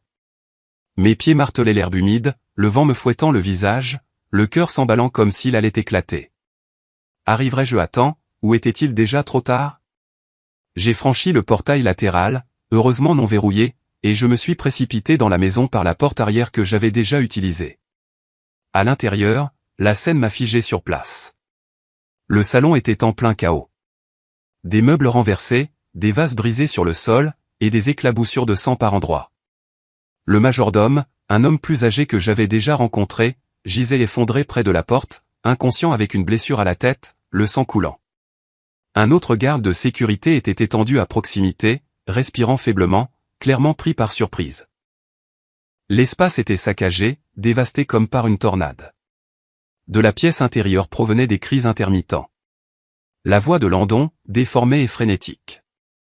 Je n'ai pas réfléchi à deux fois. J'ai chargé par instinct. Dans le grand salon, la vue devant moi m'a laissé stupéfait. Landon avait complètement perdu le contrôle. Dans sa main, il tenait un couteau de cuisine, sa lame brillant sous le lustre. Monsieur Charles se tenait devant Madame Hélène pour la protéger, le dos légèrement voûté comme pour la protéger, le visage pâle, mais essayant de rester calme. Calme-toi, fils. Écoute-moi. Pose le couteau. Madame Hélène se tenait derrière lui, ses mains tremblantes agrippant son bras, des larmes coulant sans fin. S'il te plaît, arrête. Je t'en supplie. Ne fais pas quelque chose de stupide. Landon haletait lourdement, les yeux injectés de sang et vides. Il secouait la tête à plusieurs reprises, marmonnant comme pour lui-même. C'est tout à cause de vous. Tout à cause de vous deux. Et de ce salaud aussi, pour m'avoir transformé en ce que je suis aujourd'hui. J'ai fait un autre pas, essayant de garder ma voix stable malgré mon cœur qui cognait comme s'il allait briser ma poitrine. Landon, regarde-moi. Arrête ça. Personne ne veut que ça arrive. Je me suis déplacé lentement dans la pièce, délibérément, me positionnant sur le côté pour attirer son attention loin du couple. Les yeux de Landon se sont immédiatement fixés sur moi. Sa rage semblait trouver une nouvelle cible. Il a rugi, c'est toi la cause de tout ça. Si ce n'était pas pour toi. Il s'était lancé en avant, le couteau se balançant sauvagement. Le temps a semblé ralentir, mon corps s'est tendu, l'adrénaline montant à chaque battement. J'ai entendu la voix de mon père dans ma tête, calme et ferme. Ne confronte pas inutilement. Garde tes distances. Contrôle la situation. J'ai fait un pas de côté, esquivant le premier coup, maintenant juste assez d'espace. Landon, écoute-moi, ai-je crié. Ne détruis pas tout. Il s'est de nouveau élancé, mais l'alcool a rendu ses mouvements lents et désordonnés. J'ai saisi l'occasion, attrapant son poignet armé du couteau et le tordant en arrière. Landon a hurlé, se débattant sauvagement. Sa force m'a surpris. Il a juré. Lâche-moi.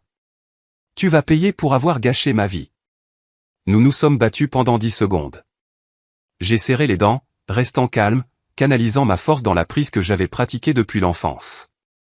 Le couteau est tombé sur le sol avec un bruit métallique sec. Avant qu'il ne puisse réagir, je l'ai fait pivoter et je l'ai poussé au sol, immobilisant ses bras et ses jambes. Landon se débattait furieusement sous moi, haletant, sa voix. Tu le regretteras, Daniel. Je te le jure. Je n'ai pas répondu, je l'ai juste tenu plus fermement, mon corps trempé de sueur, le cœur battant la chamade de peur et de détermination. Après quelques secondes d'hébétude, Charles et Hélène sont revenus à eux. Monsieur Charles s'est précipité en tremblant vers le panneau de sécurité, appuyant sur le bouton d'alarme. La police. Nous avons besoin de la police maintenant. Madame Hélène s'est agenouillée à côté du majordome inconscient, sa voix brisée par les larmes. S'il vous plaît, réveillez-vous. S'il vous plaît. La pièce est progressivement tombée dans un lourd silence, rompu seulement par des respirations haletantes et le choc persistant de l'horreur qui venait de se produire. Je tenais toujours Landon au sol, mon esprit tourbillonnant comme si j'étais piégé dans un cauchemar sans issue. Des sirènes ont retenti au loin, se rapprochant. Des lumières bleues et rouges ont clignoté à travers les fenêtres.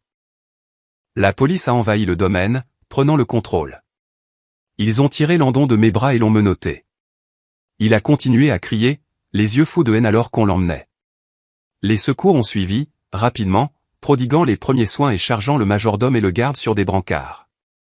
Charles s'est retourné, étreignant Hélène qui tremblait. Il m'a regardé, les yeux rouges, la voix étranglée. Merci, Daniel. Si tu n'avais pas été là, je n'ose pas penser à ce qui serait arrivé. Je suis resté là, les mains tremblant encore légèrement, la gorge sèche. Cette nuit-là, j'ai réalisé que j'avais franchi une frontière, d'où rien ne pourrait redevenir comme avant.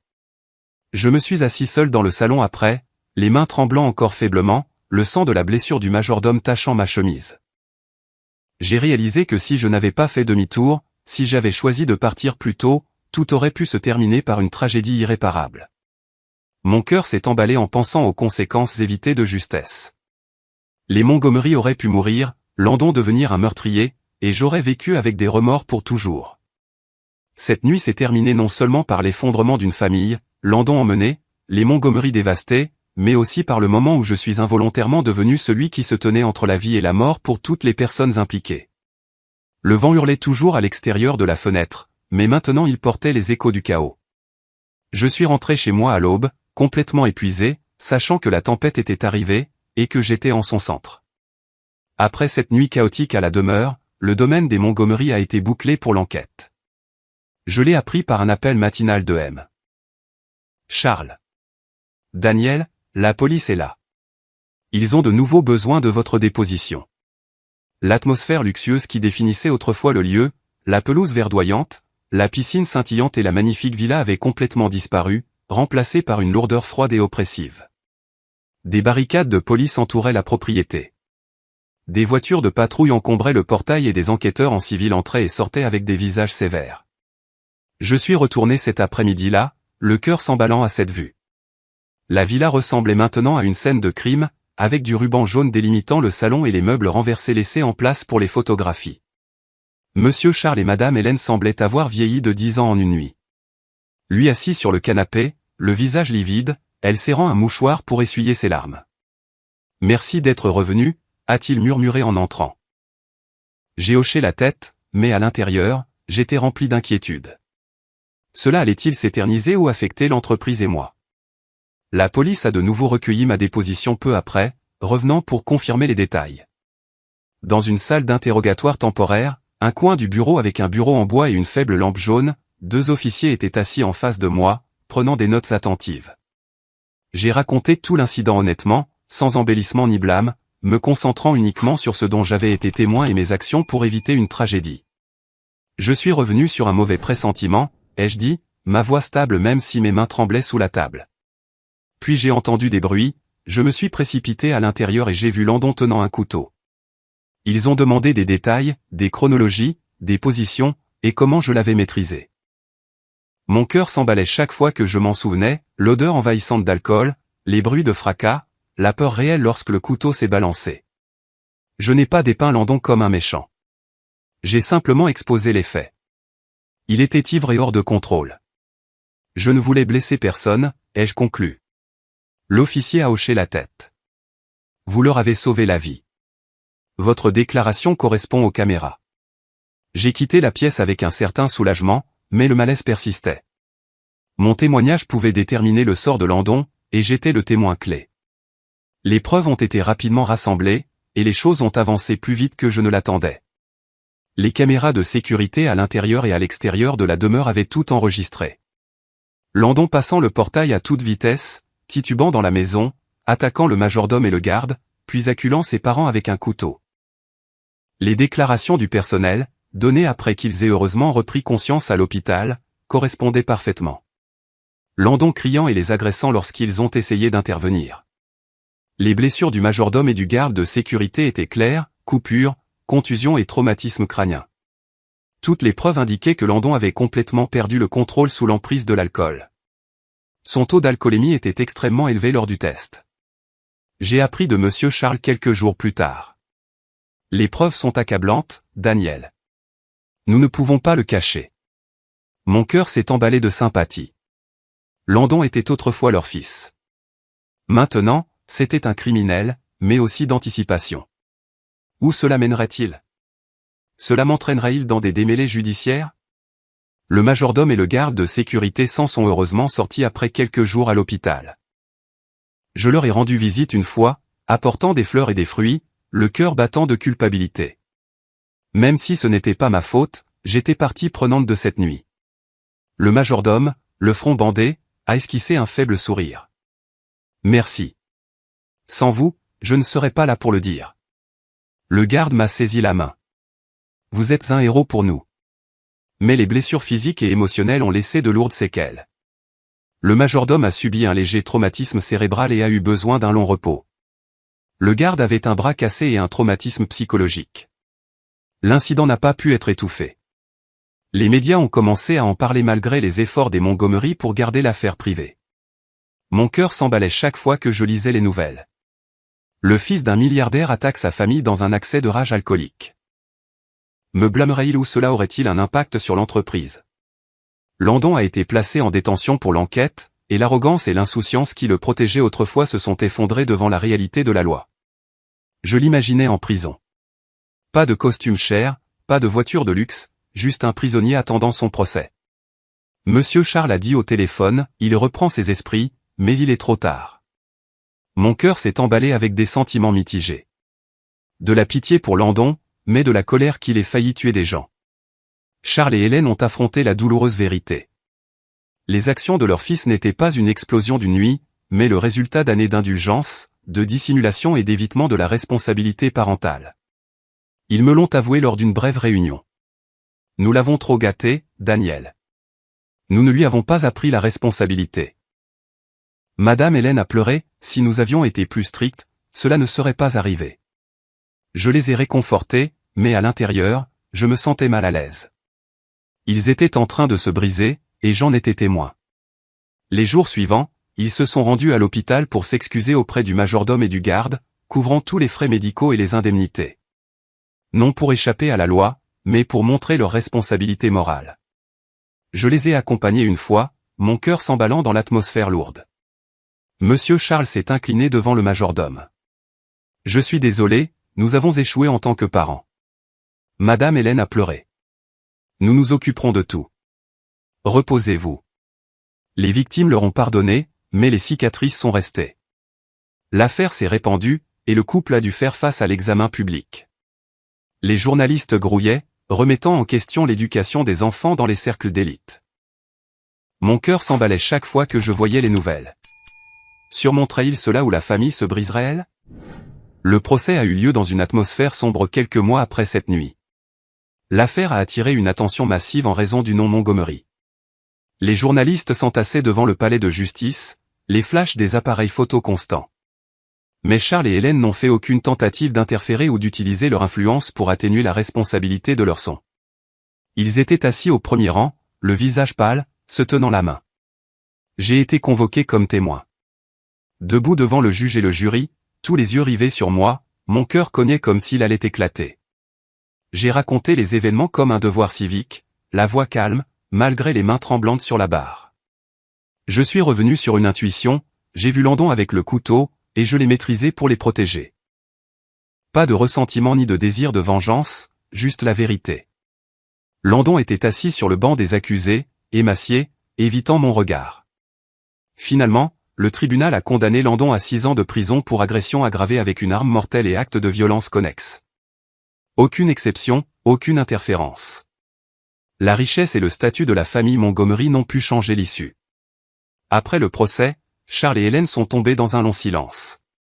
Ils apparaissaient à peine à l'entreprise, choisissant de rester à la villa pour réfléchir à ce qui s'était passé. Leur plus grande perte n'était pas seulement un fils derrière les barreaux, mais la prise de conscience tardive de leurs erreurs dans son éducation.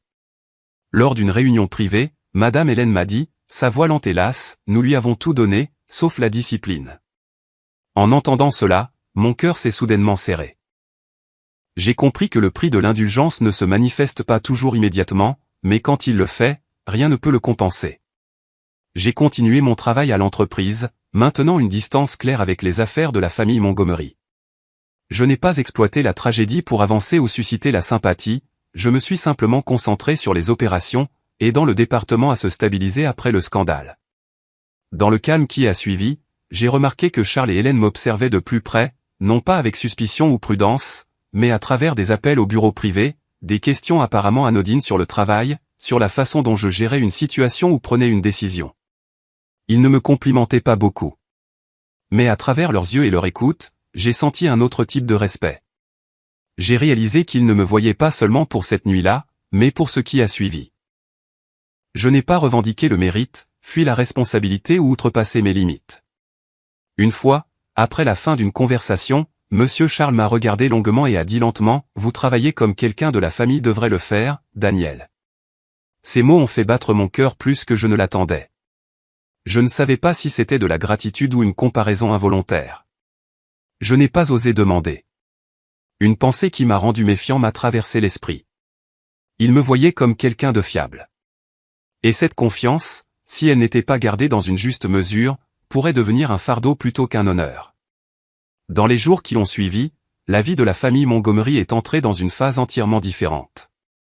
La demeure n'était plus un lieu de pouvoir et de fierté avec des fêtes somptueuses ou des réunions importantes tenues dans le grand salon. Au lieu de cela, elle est devenue silencieuse, portant les marques de pertes irréversibles. Les égratignures sur le parquet de cette nuit chaotique, les photos de famille retournées pour éviter des souvenirs douloureux, et une atmosphère lourde qui enveloppait tout comme un brouillard. Je l'ai appris grâce à de brefs appels de Monsieur Charles. Nous essayons de nous adapter, Daniel, mais tout sera différent. Mon cœur s'emballait chaque fois que j'entendais sa voix, fatiguée, pleine de douleur. Ils passaient une grande partie de leur temps à la maison, apparaissant rarement à l'entreprise, et je pouvais les imaginer assis dans le bureau faiblement éclairé, regardant le jardin luxuriant, mais se sentant vides à l'intérieur. J'ai continué à travailler comme d'habitude chez Montgomery Enterprises, me levant tôt, conduisant au bureau avec une tasse de café noir amer, et plongeant dans les systèmes d'exploitation sans me mêler ou spéculer sur leurs affaires familiales. Pour moi, sauver des vies et remplir mes responsabilités avait été suffisant. Je ne voulais pas m'immiscer dans des blessures qui saignaient encore. Les collègues chuchotaient encore à propos de l'incident, leurs yeux sur moi remplis de curiosité mêlée d'admiration. Vous avez sauvé les propriétaires. Mais j'ai gardé mes distances, me concentrant sur le travail, supervisant des projets de restructuration de systèmes, assistant à des réunions avec les managers et réglant des problèmes mineurs avant qu'ils ne deviennent majeurs. Mon cœur s'emballait chaque fois que j'entrais dans le bureau.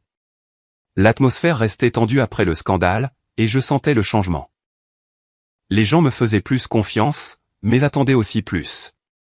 Pourrais-je y faire face, ou m'effondrerais-je sous la pression? J'appelais mes parents chaque semaine, leur parlant du travail, et ils me rappelaient de faire les choses honnêtement et de garder les pieds sur terre.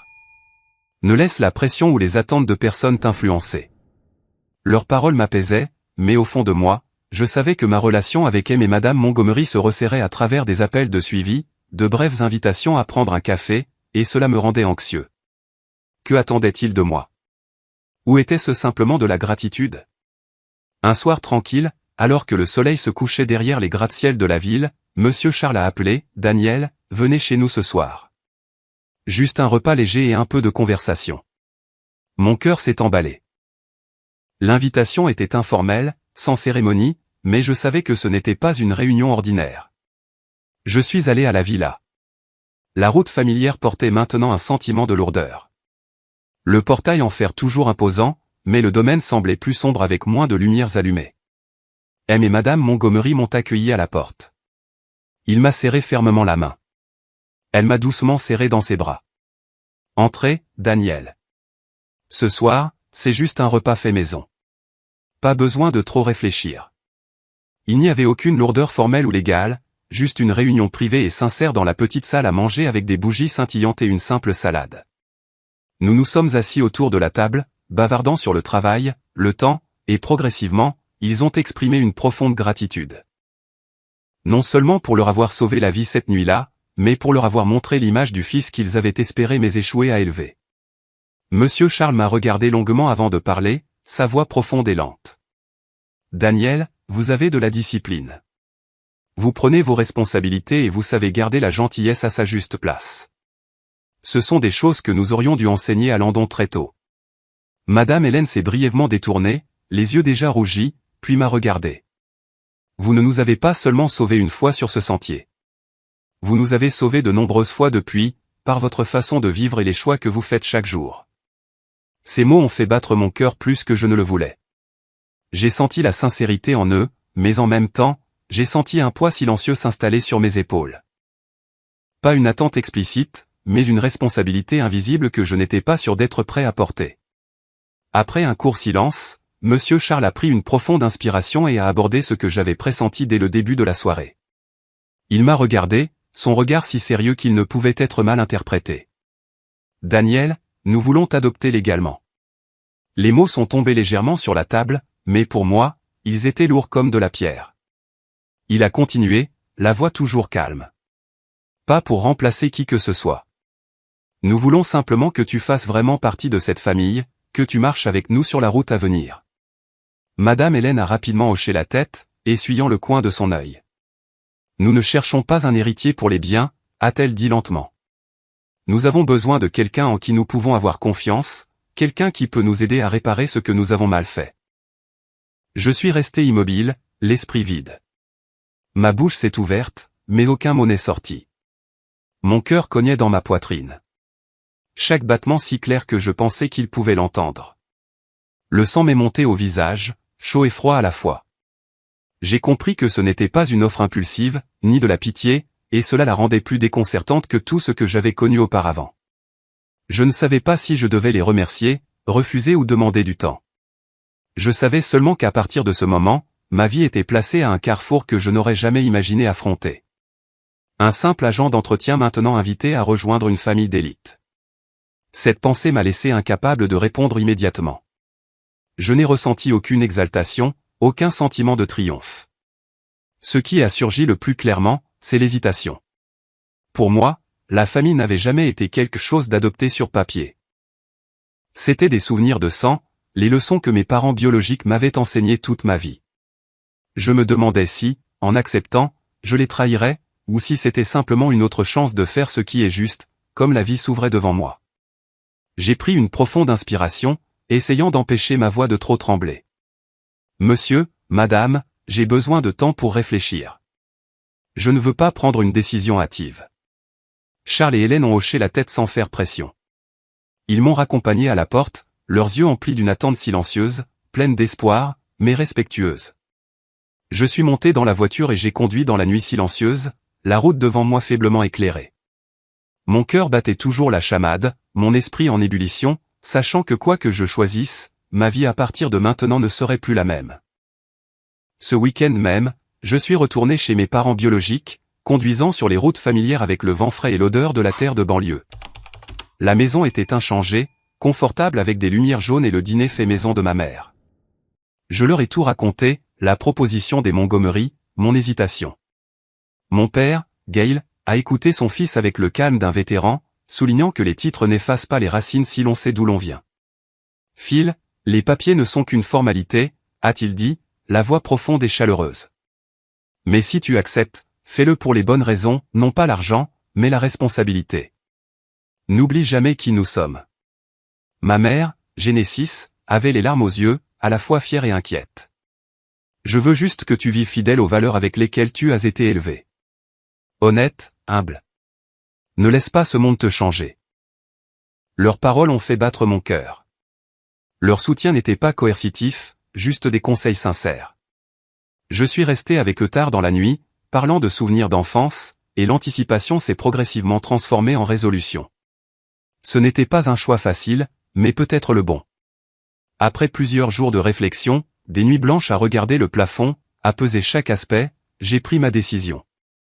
J'ai accepté de devenir le fils adoptif de Charles et Hélène. Non pour la richesse ou le statut, mais parce que je croyais que je pouvais les aider à réparer ce qui restait inachevé, à construire un véritable héritage basé sur des valeurs, pas sur l'argent. Mon cœur s'est emballé en les appelant, exprimant la décision que j'avais mûrie pendant de nombreuses nuits. J'ai accepté l'adoption. Toutes les procédures légales ont été gérées discrètement, juste quelques réunions avec des avocats, des signatures dans un bureau privé silencieux. Pas de médias, pas de fanfare. Pour moi, ce n'était pas un changement de vie spectaculaire, mais une nouvelle responsabilité, plus lourde que tout ce que j'avais porté auparavant. J'ai ressenti son poids presque immédiatement à travers la façon dont il me regardait. Pas bruyamment ou de manière imposante, mais rempli d'attente. Et à ce moment-là, une question se répétait dans mon esprit. Serais-je assez fort pour ne pas les décevoir? J'ai soigneusement réorganisé ma vie, évitant les changements soudains. J'ai continué à m'occuper assidûment de mes parents biologiques, leur rendant visite chaque semaine, apportant des provisions, envoyant de l'argent supplémentaire, parlant tard dans la nuit, maintenant la proximité, m'assurant qu'aucune distance ne se crée. Au travail, je n'ai pas modifié mon style de direction.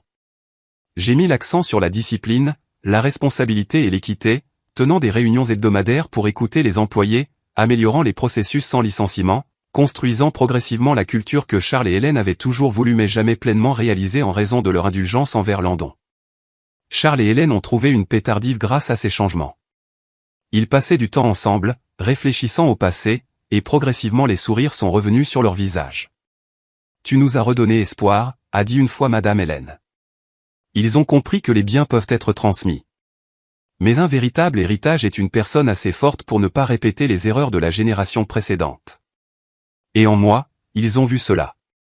Mon cœur s'est emballé sous le poids de la responsabilité. Je ne remplaçais pas Landon, je continuais simplement de la bonne manière. Un après-midi, alors que le soleil se couchait derrière les collines de la banlieue, je me suis retrouvé seul à réfléchir au voyage. Du sentier désert où je me suis arrêté par gentillesse, en passant par les nuits chaotiques, le procès, jusqu'à ma position actuelle, non choisie par ambition, mais par responsabilité et choix moraux. Une brise est passée, transportant l'odeur familière de la terre, et mon cœur s'est emballé d'émotions. La vie est vraiment étrange, pleine de surprises et de défis. En repensant à tout cela, j'ai compris que la famille ne se définit pas seulement par le sang ou la richesse. La famille se forme par les choix que les gens font face au pouvoir, à l'argent et aux erreurs irréparables. J'avais vu une famille s'effondrer à cause de l'indulgence et j'avais été témoin d'une autre essayant de guérir par l'honnêteté et la responsabilité. Pour moi, être appelé fils ou non n'importe moins que de vivre digne de la confiance accordée. Et si cette histoire laisse quelque chose, c'est un rappel que la valeur d'une famille réside dans la façon dont nous nous traitons les uns les autres, surtout dans les moments les plus difficiles de la vie.